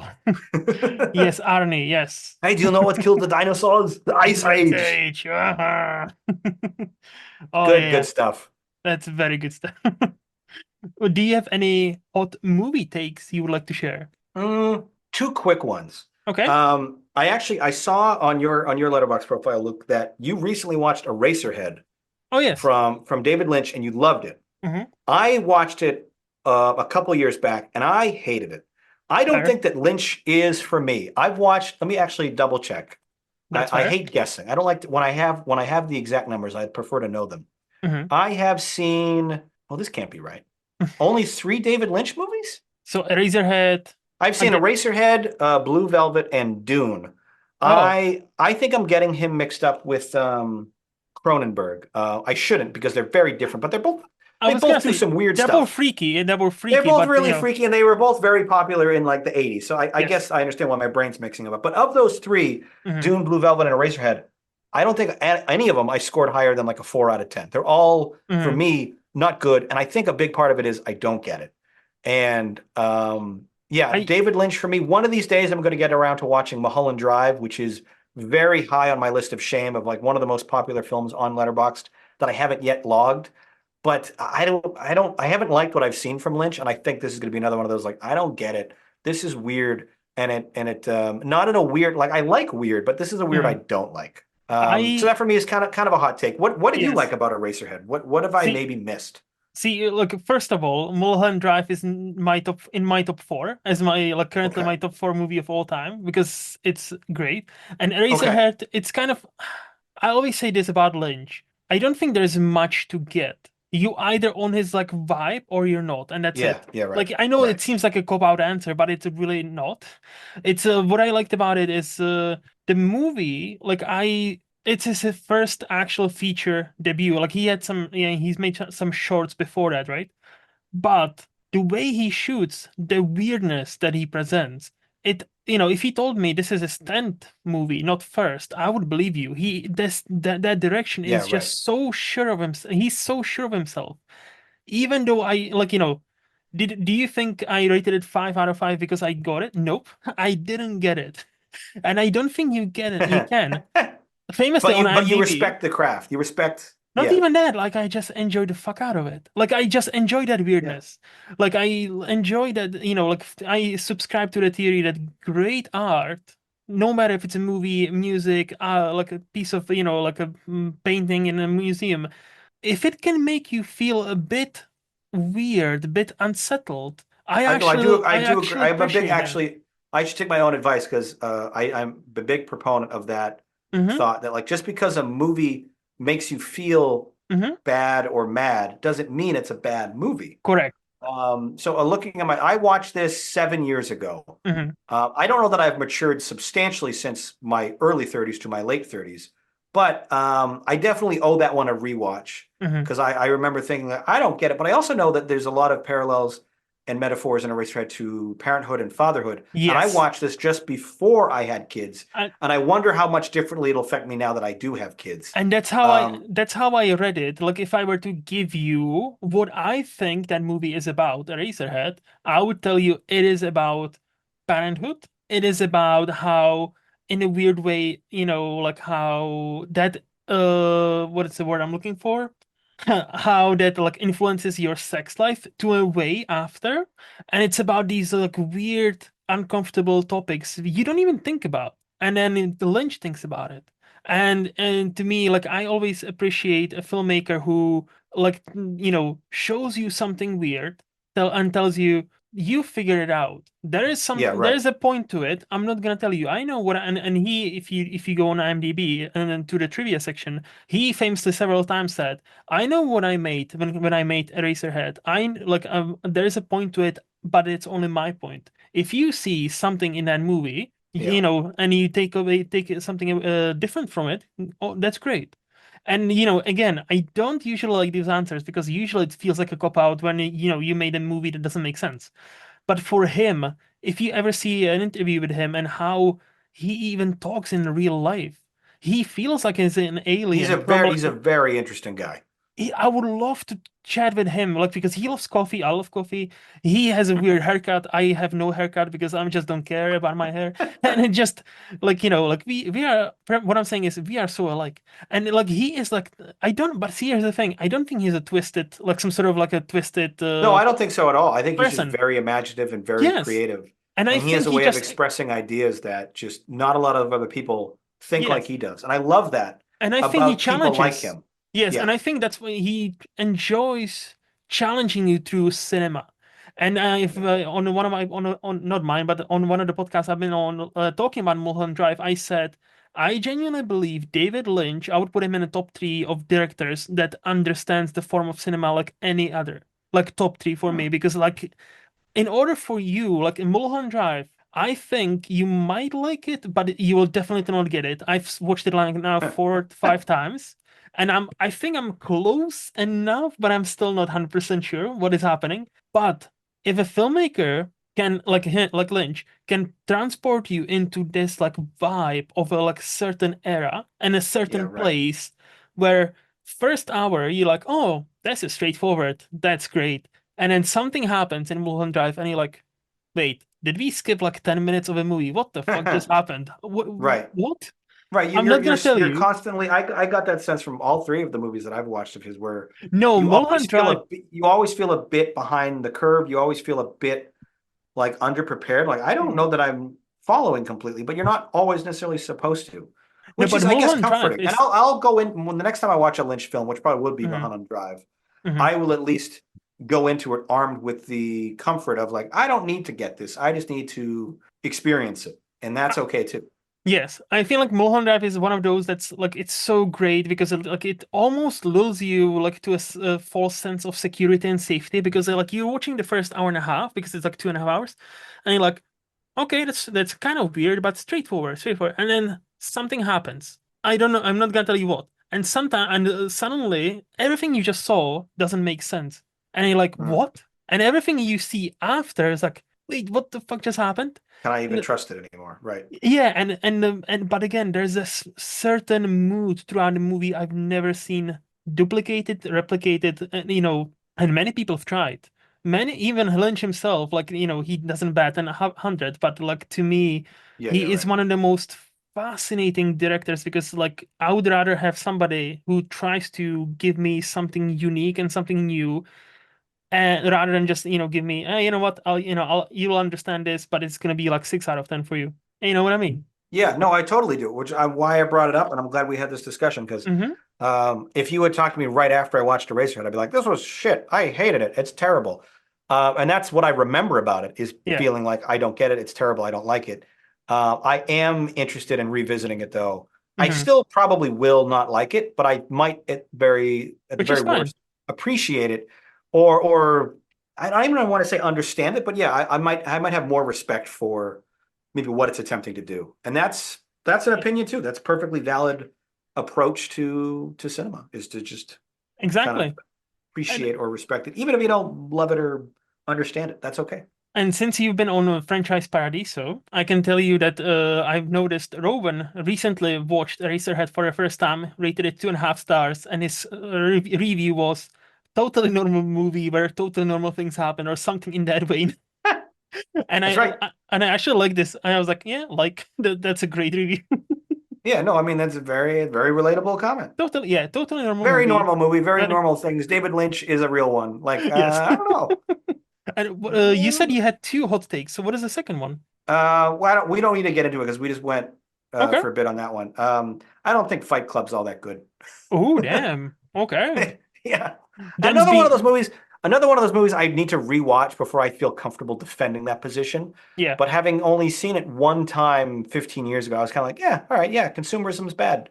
Hmm. Yeah, okay, I get it. It's well made, it's interesting, but I don't revere it like the classic. And it was on IMDb's top 10 for it Hmm. might still be in the top 15 or whatever, but it's always kind of been like that's the Fincher movie you want to hang your hat on. Hmm. He is, in my opinion, that's like his least interesting film. Hmm. But that's my hot take. Okay. I've only watched it once. I loved it, but I also wasn't sure why it's so revered, to be perfectly honest. Like Yeah, it's a quality movie, don't get me wrong. And especially for the time what it's talking about, I will definitely have to rewatch it to have a meaningful conversation about it because it's been what, yeah, and what, I 15 definitely want to go years? back and check it out. But looking at his filmography here, having seen 11 of 14, Hmm. one of which is a Rick Springfield documentary, so I don't know if that counts. Hmm. Social Network, Zodiac, Seven, Gone Girl, Girl with the Dragon Tattoo, The Game, Panic Room. I would think for me are all. I'd rather watch those than Fight Club. Pretty Of the much. 11, I would put Fight Club actually near the bottom. Okay. But it is roundly and universally his most popular and usually his highest rated. I think Seven's up there too, Yes, it will um, be between Seven and Fight Club, yes. And but I I will don't know. say out of this list, Panic Room, I feel like it's a very underappreciated movie. It is. Panic Panic was Room, it's a great thriller, yes. very exciting film. And he does It's some really cool stuff with some keyhole, like mm-hmm. flying cinema, Yeah, like yeah. shots and stuff. I remember that being really kind of neat. And Um, pre-Twilight Kristen Stewart, you that's know, right. Yeah. so with Jodie Foster. No, like that's a underappreciated movie, and I think many people were probably disappointed that they didn't get something like Seven or something like The Fight Club.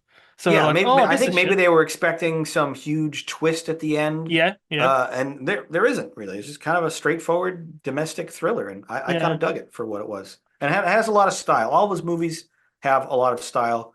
Mm-hmm, Totally appreciate that. The game is great with that respect as well. mm-hmm. Yeah. And I mean, he did technically direct Alien 3. I don't know if he's disavowed it since 1992, but that movie, for all of its flaws, it kind of has a vibe and a look to it.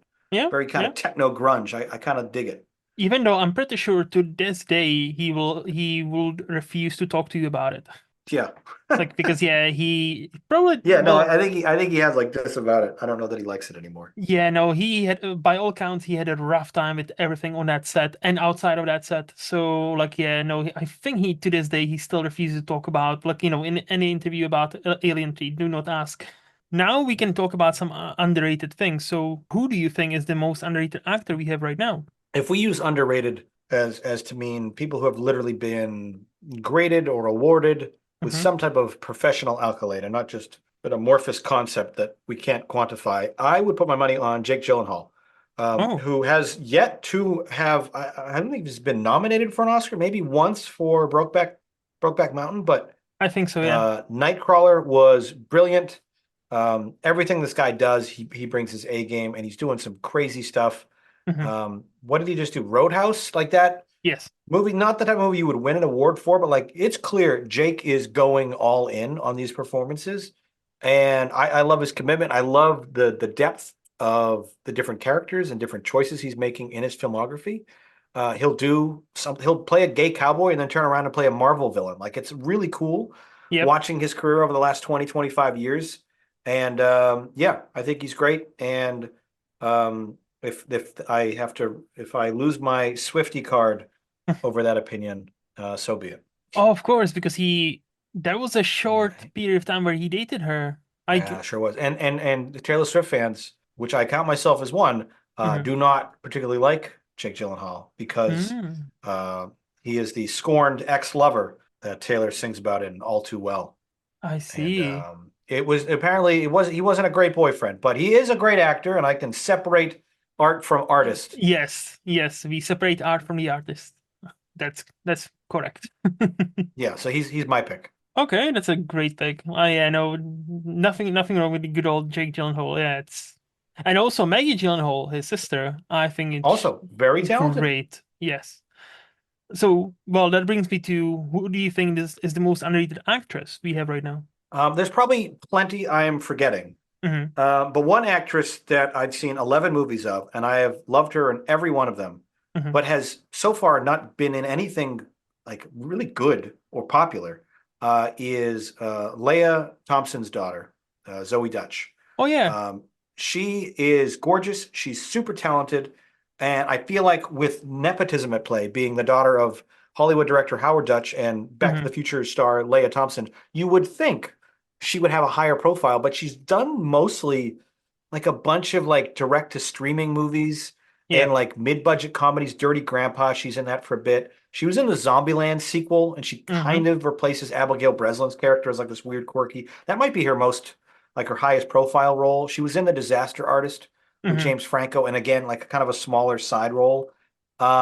But she is just so charming and endearing in everything she does, and Hmm. effortless with her comic timing. And it's like, why does she not front and center on like a big comedy yet? Like, I can't believe that she hasn't gotten bigger, more high profile work yet. So I guess in that sense, she's underrated because I really like her, and I'm like, why? You put her in everything. She's great. Hmm. No, that's a She great also did choice. a Yeah. Yeah, she also did a like a time loop movie called Before I Fall that I would give a recommendation to. Okay. A bit of like a millennial female spin on like Groundhog Day. And Oh. I kind of really liked. It's not great, Hmm. but I think it's worth checking out, especially if you like Zoe or Yeah. time loop movies. See, like I've seen a couple of movies of hers, and like a Zombieland Double Tap being one of them, and I don't remember much about that movie, but I remember thinking she kind of stole that movie because she played that Oh, like she totally does. She's the best she part in it. Easy. she played a dumb like her character in that is this kind of stereotypical dumb idiot. Like there is Yeah. no better way to describe it. It's just like this, like no brains to be eaten for the zombies. Just but she's so funny, and the movie utilizes her character just enough that where she doesn't never gets annoying. Like she kind of Yeah. gets lost in that movie for like good chunk, and then she comes back, and I thought that was weird, but also it's kind of smart that because there's these like comedic characters, it's so easy to for you to get fed up with them after a while because they are just so dumb. So it can be like a bit annoying and like almost like gritting and just but she like stole that movie for me at least. Yeah, 100%. There's I should rewatch that because I watched that when it came out a few years ago and Hmm. forgot a lot about it. But yeah, she was really fun in it. Another movie that not a lot of people have seen from a couple years ago. I think this went I don't know where I watched it. I think it was direct to video, direct to Amazon Prime or something, maybe Hmm. a film with Mark Rylance called The Outfit. And it's Hmm. about this tailor, I want to say on Savile Row in London. And he's sort of at the epicenter of like some ruling gangsters, and he's sort of caught in the middle Hmm. of like this political gangster drama. And the whole movie takes place, I think, in his tailor shop in a couple different rooms. It kind of feels like a stage play because Hmm. there's like 8 actors and 8 characters. They all just keep kind of coming in and out, and it's sort of a drama of geography. And Zoe is the second lead in this, and she carries a lot of the screen time in a more serious movie. And I remember thinking the same thing, like, wow, she's actually really good at this too. Hmm. And I remain a bit confused as to why she hasn't gotten more work in bigger places. Because every time I see her, I'm like, she's the best part about this, and it's Hmm. not even close. Hmm. I believe the outfit is actually on one of the streaming services on in my like watch list because it seemed Nice, interesting. So I'll bump it up because yeah, I didn't even know she's in that movie to be honest. I just saw the nice. poster. I was like, okay, that seems interesting. Let's put it on my watch list. So who do you think is the most underrated director we have right now? This is another one that it's hard to say, how do you quantify underrated Hmm. as a Hmm. concept? And Steven Soderbergh has actually won the Academy Award for Best Yes. Director when he did Traffic in 2000. But he also, that same year, did Aaron Brockovich. He Hmm. did Aaron Brockovich in Traffic the same year. This Hmm. dude, I don't know that Soderbergh gets enough credit. And I think a big reason for that um, is he doesn't have any clearly defined autorial style, right? All of his Hmm. movies don't really have a thematic link. He Yeah. works with some of the same actors, but he mixes it up a lot. Like he's worked with Matt Damon a few times, but he always kind of mixes around who he's working with, what he's working about. There's not you can't look at his filmography and be like, oh, he's the guy that does whatever. Yeah. Yeah. And I also kind of love his work working in music into different productions. Ocean's 11 is a great example of that movie that uses pop music really effectively. Hmm. Magic Mike is another one that has a lot of great music. He's so interesting to me because of how many different movies he's done and how different they feel, from Sex Lives and Videotape through Out of Sight, which is such a great sexy thriller with Hmm. Clooney and Jennifer Lopez. And then he's done stuff I haven't actually seen it yet. Behind the Candelabra, that HBO miniseries Yeah. on Yeah. Liberace, and Logan Lucky, which was like the Hick version of Ocean's 11. Yes. And he did a movie during the pandemic called Kimmy about this. I think this like it was played by Zoe Kravitz, who Yes. was like a stay-at-home security tech or something, Hmm. and she's like caught up in like some conspiracy. And I remember thinking like this movie feels so authentic and real. It's like about a real person in a real house. And I love that Soderbergh just like, oh, I want to shoot this movie in where I'm going to shoot it. I don't want to use green screens. I don't want to fake it. Oh, you need to actually open up your program and do some admin work. Let's find out what that program looks like and literally film you doing actual admin work on your computer. And I love that attention to detail. It's not just like enter password now. Like I hate when computers in Hmm. movies look so fake. And Yeah. like little details like that, he usually gets right when other people don't. He did a movie, what was it, 4 years ago Hmm. called Let Them All Talk, which is Meryl Streep, Candice Bergen, and Diane Wiest. All these aging, wonderful actresses. And the Hmm. entire movie takes place on a transatlantic crossing on the Queen Mary 2.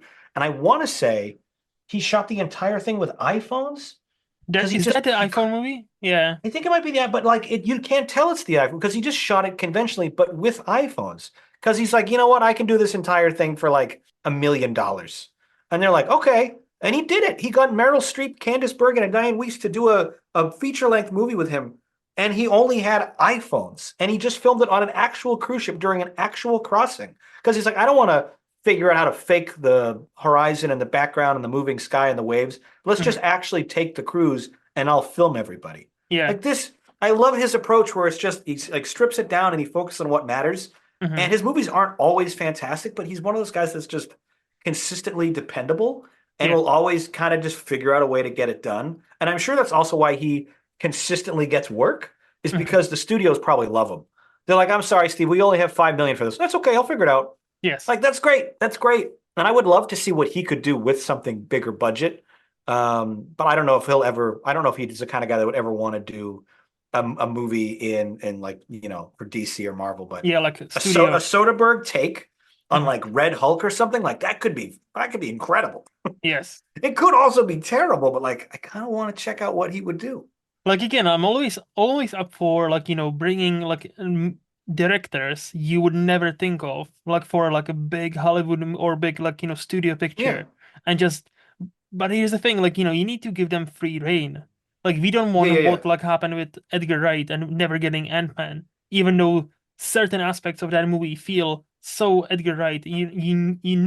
This was Right. this was all his ideas pretty much. No, Yeah, but that's like that's Kimi. exactly right.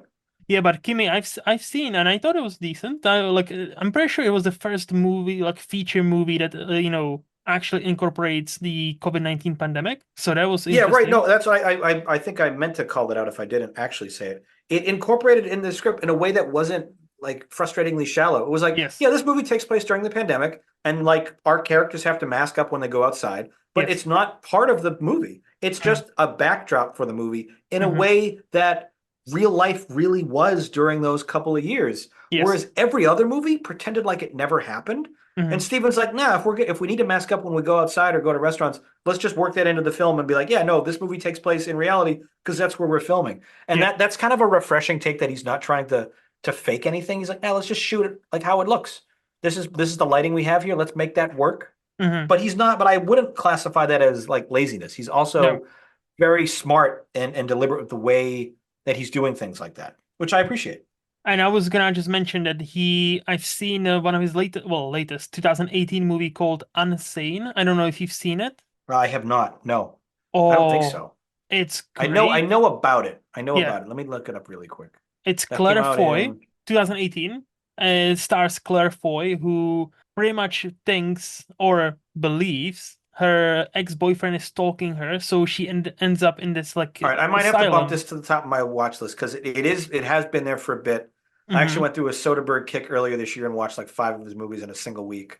And they were all great. By the way, if you haven't seen Aaron Brockovich, Oh no, it is. I had it until like a few months ago, and I was like, this Yeah, movie's incredible. it Why is isn't more great. people talking about Aaron Brockovich? And then I was Yes. like, oh yeah, they were, John. It was quarter century ago. I was gonna say it was 2001 or 2000, yeah, but Yeah. no, like, but Unsane with Claire Foy, what she does in that like it is a tiny movie. It's yet again like he's got a budget of maybe 5 million, if even that, to be honest. And what he makes and the paranoia level where you don't know whether that she's actually being stalked or whether she's not. Like it's just it's such a great movie, such a great movie. Easy It is. It recommend. is. It is the most popular Soderbergh film I have yet to see. I have Mm-hmm. seen 17 of his movies. That one is ranked number 10 and is the highest in popularity that I haven't seen yet. Yeah. No, But I will I check it could see out. why. I could see why. I So will check it out for sure. I know the next one it might be a bit difficult, but is there any movie you would consider underrated? This is difficult because there's so many choices. But Yes. when I landed on this particular choice, which was easy when you go to again, if you're cultivating a very accurate letterboxed account Mm-hmm. like me, Mm-hmm. I went to movies I'd rated a 9 or a 10 and then sorted by reverse rating, right? Sorted by worst audience rating, average rating, lowest first. Mm-hmm. And when I sorted all of my nines, my 4.5s out of 5 by this, the fifth movie caught my eye. on here. The movie that I've rated a 9 out of 10, but everyone else thinks is, let's see. This movie has an average rating of 2.9, which is criminal. Okay. And I am speaking, of course, about one of my favorite decades and what a great talent, a great director, Hmm. the 3-hour aquatic epic from Kevin Costner, Oh. directed by Kevin Reynolds. Waterworld is a masterpiece. I love this film. I think it is one of the high water marks, no pun intended, of like the big budget 90s blockbuster apparatus. It has some of the best stunts, some of the best music. Dennis Hopper is Hmm. one of my favorite villains in cinema. This and Speed back to back, the dude couldn't miss. And if you have not yet seen the Ulysses cut of Waterworld, which is this 3-hour version that adds 40 minutes of material, it is legitimately a different film. It is so much stronger. It is so much better. It has a stronger ending. It gives more character depth. There's like quieter moments that actually make it feel like these characters aren't just cookie cutter whatever. They actually have depth to them. Again, pardon the pun. Hmm. And the actual stunts, like these dilapidated, rusted out jet skis flying over atolls and Hmm. exploding into cargo ships. That stuff is awesome. I love this movie. I've seen it like 5 times, and I don't understand why this is not in the same breath of legitimately movies like Jurassic Park or Terminator 2. Like this should be Wow. up there. This is maybe not on my Mount Rushmore of like 90s action movies, but Hmm. it should be in the conversation. And it's crazy to me that everyone's like, no, it's terrible. It bombed at the bottom. No, it didn't. It made profit eventually. And Eventually. Yes. watch the Ulysses cut. Watch the unrated, the 3-hour version, and it is genuinely and legitimately a much better film. Even the theatrical cut, I would still defend as a Hmm. very good movie, but the 3-hour version is head and shoulders like one of the best action movies of the 90s. Love it. See, that's one of those movies I've only seen once, and I agreed with the consensus where I was like, yeah, this is kind of Yeah, not it's all right. great. I would compel you to rewatch it. And just the Yes. first of all of the best character introductions in cinema, I think Jack Sparrow is up there Hmm. when he comes into Tortuga and just steps off the crow's Yes. nest as the boat ships sinks. A great character intro. But the Mariner's intro at the beginning of Waterworld is this sweeping, massive helicopter shot of his trimaran. And we're like a mile away from the ship, and the music from James Horner is blasting, and the helicopter comes all the way down, rotates around this massive 70-foot boat, and it comes all the way into a close-up on Kevin Costner, and he's just staring down the ocean. And Hmm. this guy doesn't have any care in the world, the wind's in his hair, and it's such a great, with the music especially, of like, this guy is going to absolutely take no prisoners, and Yeah. he's going to, for the next 3 hours, this is this guy's world, and we're just kind of living in it. Hmm. It's a great way to start the movie. And then right after that, a bunch of smokers on jet skis try to take him out, and he's doing all these tricks, and there's like these Rube Goldberg little machines on his boat that Yeah. like let him do things. And it's like I love all the world building and the gizmos, and Hmm. like how would humanity actually live on a water planet? And we kind of get to see a bit of it, and it's awesome. I love it. But see, like I was gonna say, I didn't even know there's some sort of Ulysses cut that, it's three No, a hours lot of people long. don't. It was a TV edit that came out Oh. in like the mid 90s for ABC after the Mm. when the movie had like its world premiere on TV, which probably would have been like 96 or 97. They added back a bunch of stuff, but that cut only existed in like standard definition and like 4:3 aspect ratio. Oh. And then I think it was available maybe if you like ripped it off like HBO. I think it re-aired on HBO, but Hmm. never you couldn't buy it. You could only just like steal it from like weird TV rips. Yeah. But then a couple years ago, it finally got an official proper Blu-ray release Hmm. and 4K as well, I believe. And that's how I finally watched it, and it's awesome. I can't recommend it. There's a Okay. lot of movies that are improved Hmm. from the theatrical to the director's cut. That for me was like a three or 4 point difference from what was like pretty good to like excellent. Okay. I'm intrigued. I'll say this. I'm very intrigued. Good. So you actually, I convinced have me. done my part. I'm Yes. selling you on this underrated movie, and I Yes. think I think most people like you are like, yeah, I don't want to watch this, but it's great.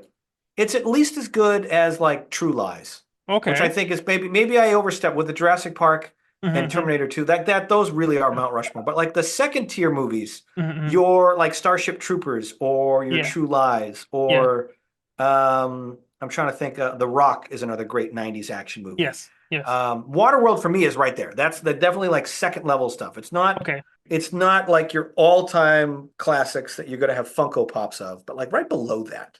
Because yeah, when Right you there. said Terminator 2, and I was like, damn, or Jurassic Park, I was like, really? Like I was like, No, that's maybe that's too strong. Like yeah, on my top shelf of those of '90s action movies, Jurassic Park, Terminator 2, Speed, yes. and The Matrix, Hmm. or maybe Braveheart. But Braveheart's kind of a different beast. That's sort of a historical Yeah, drama, that's yeah. epic. There is action, but not really an action movie. Yeah, those would probably be my top four. Hmm. And then Hmm. on that second row, it would probably be Air Force One, Face Off or True Lies, Hmm. Waterworld, and yeah, maybe Starship Troopers or The Rock would be in Hmm. there. Like those, Solid, all great films. very, very, solid choices. Get off Thank you. my plane. Yeah, all absolutely great. And do And we you? get Harrison back as a president in the new Yes, Captain America. yes, and it seems very intriguing. So it will Yeah, be. I'm just glad that James Marshall got a second term. I Mhm. don't know what took him 25 years between his administrations, but I'm glad Hopefully, he's back. and hopefully we'll see him in on the Air Force One too. That would be great. Like imagine That like would be a really finale set on Air Force One with Captain America. yeah, Yeah. that would be really fun. And what do you think is the most underrated TV show we have right now? That this is a question I'm not qualified to answer, so I'm going Yeah. to qualify my opinion by saying I have no idea. I have not seen enough TV shows Hmm. to Hmm. know.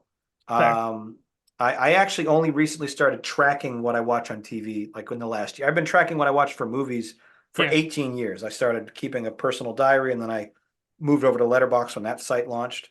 For TV shows, I've seen maybe, let me see, what's on, how many things are on this list? I've probably seen about 200, 250 TV shows, a lot of which are kind of Hmm. limited run. Hmm. The one that I'm kind of still in the middle of, it's still an ongoing show. We're waiting on its fifth season, is a show on Apple TV called For All Mankind. Oh And yeah. it's an alternate history space show. And the very first episode, the very I think first scene even posits what if the Russians landed on the moon before Neil and Buzz did in Hmm. 1969.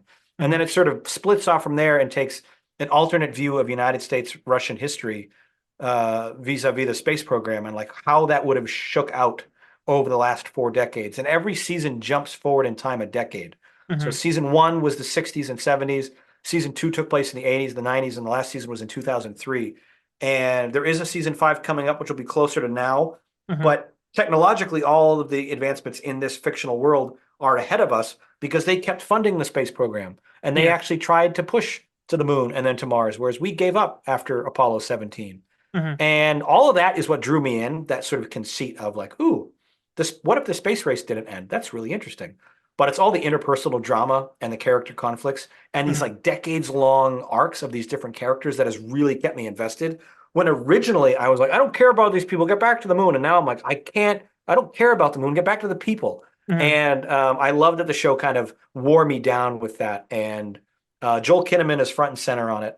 And he does a great job as quite frankly a bit of an asshole. He's like a jerk, but you kind of want to see him succeed because he's always right. Yeah. He's a jerk, but he's correct, and I Hmm. love those types of characters sometimes. Hmm. Hmm. Yeah, For All Mankind, it's on Apple TV. I don't know when season five drops, but that'll give you time to catch up on the other 40 episodes because I think they've done 10 episodes each season. Okay. Yeah, Apple Yeah, TV shows, I've always hear great things about them. Like, that like Severance supposed to be awesome, yeah, all yeah. the other ones. But that's one of those streaming services I don't pay for yet because it's just, it's another one to pay for. So I'm like, I need to like subscribe for a couple of months just to catch up on all that, like, Ted Lasso is one of them and just to get it done. But Yeah, yeah, no, no. for me, I binge watched all of For All Mankind within like 2 months right before Mhm. and during season four when that came out. So for me, it was a short-lived thing. But they have a lot of I think Apple TV gets slept on as a streamer, and Mhm. I think people shouldn't because they have a tendency to focus on quality over quantity, which is definitely Netflix's. Yeah. The reverse is Netflix's MO, which is Netflix is like just greenlight everything and find someone will find an audience. Yes. Whereas Apple TV, I think, really only has like five or six shows. They had Ted Lasso, they have For All Mankind, The Morning Show with Jennifer Aniston, they did Shrinking with Harrison Ford, and they did a couple other Severances you mentioned, but like Hmm. not a lot, like Yeah. 7 or 8 shows, but they've all been like marquee, high production, big name talent. They got Harrison Ford for a TV show. Like Yeah. that's kind of crazy that he even agreed for that. Yeah, I of the stuff I've seen from them, I've always been really impressed because they seem to focus on just a couple projects a year and just make sure they're really good. Hmm. And I like No, that. no, I will definitely like, I need to get to my Apple binge and see what's that, fuss is about because yeah, you're not the first one, not the first person to mention an Apple show on this podcast. So, Nice. I'm definitely piqued. Like my interest is definitely piqued, But you've been like, graciously answering all my questions for like over 2 hours. So let's flip the tables. Do you have any question for me? Oh, that is a great question. I feel like I should have prepared something there. Let's see what I could probably check to see your letterbox, and you probably have it listed. What is your all-time favorite movie? Because that always says a lot about a person. Lost in translation. Okay, that does I say know. a lot about you. Okay. That's an interesting. It's an interesting pick. I don't I'm know not the what. biggest. I'm not a big fan of Sofia Coppola's work, and Hmm. that's a movie I actually did not like when I first watched it. When I Hmm. rewatched it 15, 10 years later, I remember connecting to it much more strongly, Hmm. and I totally respect that as a number one pick because it has like a really deep, just I don't know, resonance to it that's like very relatable. I That's think, sort of yeah. I think it's just, like one of those like vibe or mood movies where yeah. like even before I went through like, me moving from Czech Republic to Scotland and actually living through being in a strange country where yes, I could speak English, but it's not my, mother tongue. Yeah, yeah, So like, right. it's not, and it was difficult and it's just and then ever since then I've traveled a bit more and been to different countries and obviously not just for like business or for pleasure but not permanently but it's still kind of it's weird how sometimes you can feel alone in the middle of a busy crowd it's just and it's a movie about connection disconnect and all that and how life just goes on without you for even your loved ones and it doesn't Yeah, make no, them this bad people that's absolutely right. It's sort of the emotion ennui. It's sort of Hmm. that Yes, sort of yes, personified, like this feeling of yes, like listlessness and like purpose or mhm, lack of purpose. yes. Yeah, no, it really it's a very beautiful film, and I'm glad it resonated with you so strongly because I more importantly, I think a better question would have been Hmm. what is your favorite film and why is it your favorite film? And I Hmm. always love having those conversations with people because one, I can immediately figure out if I know what your favorite movie is, I kind of get a sense of where you are cinematically. Because some people are like, my favorite movie, Shawshank Redemption. And it's like, all right, that's a brilliant film, but it's also kind of like a basic pick that Hmm. is sort of very obvious. It's a very famously, well, it's been IMDb's number one movie for, I think, Yes, ever. yes. Um, and at the same time, if somebody says, my favorite movie is The Little Mermaid, it's like, all right, are you still a 7-year-old girl? Like, I don't know. Hmm. So it's cool to have those conversations and certainly to hear you Hmm. kind of explain why and how that relates to your sort of stranger in a strange land kind of Yes. life experience, which I haven't had. I grew up white and male in America. Like I had every privileged advantage from the jump. So I don't know what that's like. But Hmm. but that's why, as Ebert once eloquently put, movies are an empathy machine. They let us Correct. see, they let us live and experience other lives and kind of experience, how other people go through things. And we So can, yeah, we can try to imagine how would it be like to yes. be even born this place, this era, this, to these Right. parents, and it just, and sometimes makes you realize how lucky you are, or maybe sometimes how unlucky you are, and Oh yeah. and if you realize that how unlucky because you see, oh, family should be happy, then it's like it hits you even harder. I'm like, oh fuck, and then you have some trauma to get through. That is absolutely right. There's some of those things like, oh, I didn't realize that People most do this. people I didn't know people have different pairs of shoes for different seasons. I've just worn Yeah. one pair all year. And it's like, yeah, Hmm. that's a sign you might have grown up poor. And it Hmm. wasn't until you watched a movie you realized other people have rain boots and shoes. Yes, yes, that's Things correct. like that, which is pretty cool. Or maybe The not cool, but it's helpful. It's it it's it's is the kind of thing that's yeah, helpful is a good word. It's it it's is an helpful. experience that frames your Hmm. context and understanding of the world. And I think any way that we as a society, as people, and not to get too sort of lofty and philosophical, but anything that helps humans connect and understand other humans is okay in my book. And I Exactly. think movies especially do a really good job of that in a really tight package. Like, here's 2 hours. I want Hmm. to show you my viewpoint. I want to show you the world from my perspective.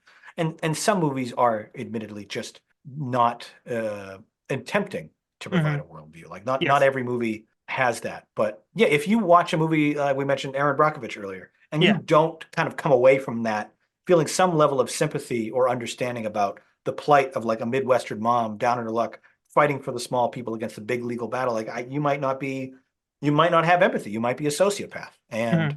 maybe that's something you take medication for. I don't know. No, yeah, like movies again, like to me, that's why I love movies. Like when you see movies from different cultures, from different like cultures you've never been exposed to, besides maybe movies, you kind of realize, yeah, they are different. But also, if you scrap underneath the surface, if you actually dig deep down, you realize we are really the same. No matter if you're born in this country or that, it's just we are more same than those tiny things that divide us and like or differentiate us. And I think that's always been fascinating to me how there are differences, but not that many.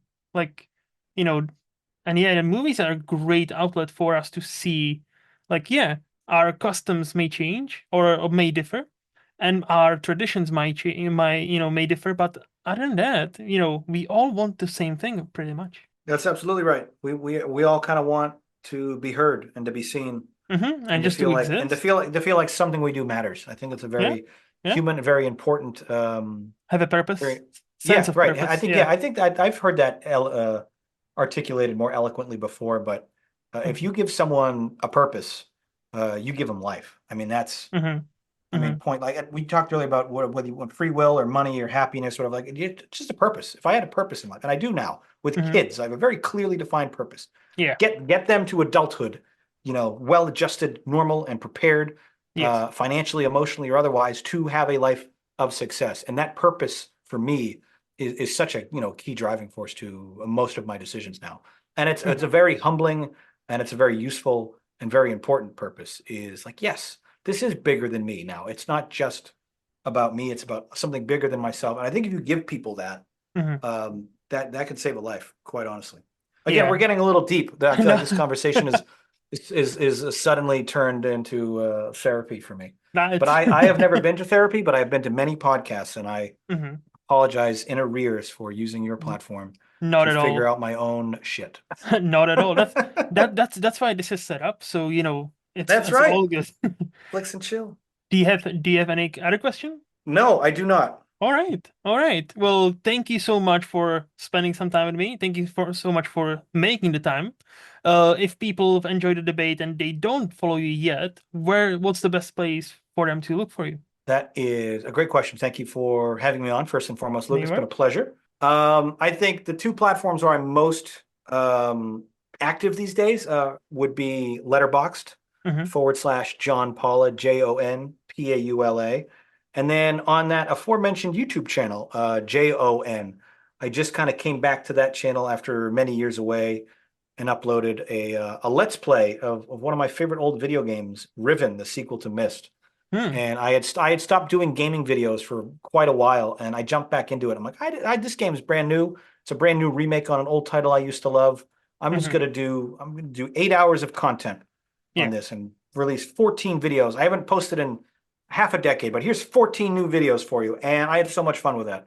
So I hope people go and can connect with that and check it out, and or just visit any of my other older videos because I've made whatever 4,000 of them. So check me Yeah, out on that's a YouTube, Letterboxd. And if you leave a comment on either, I will see it. I will find it. I will try to reply to it. mhm.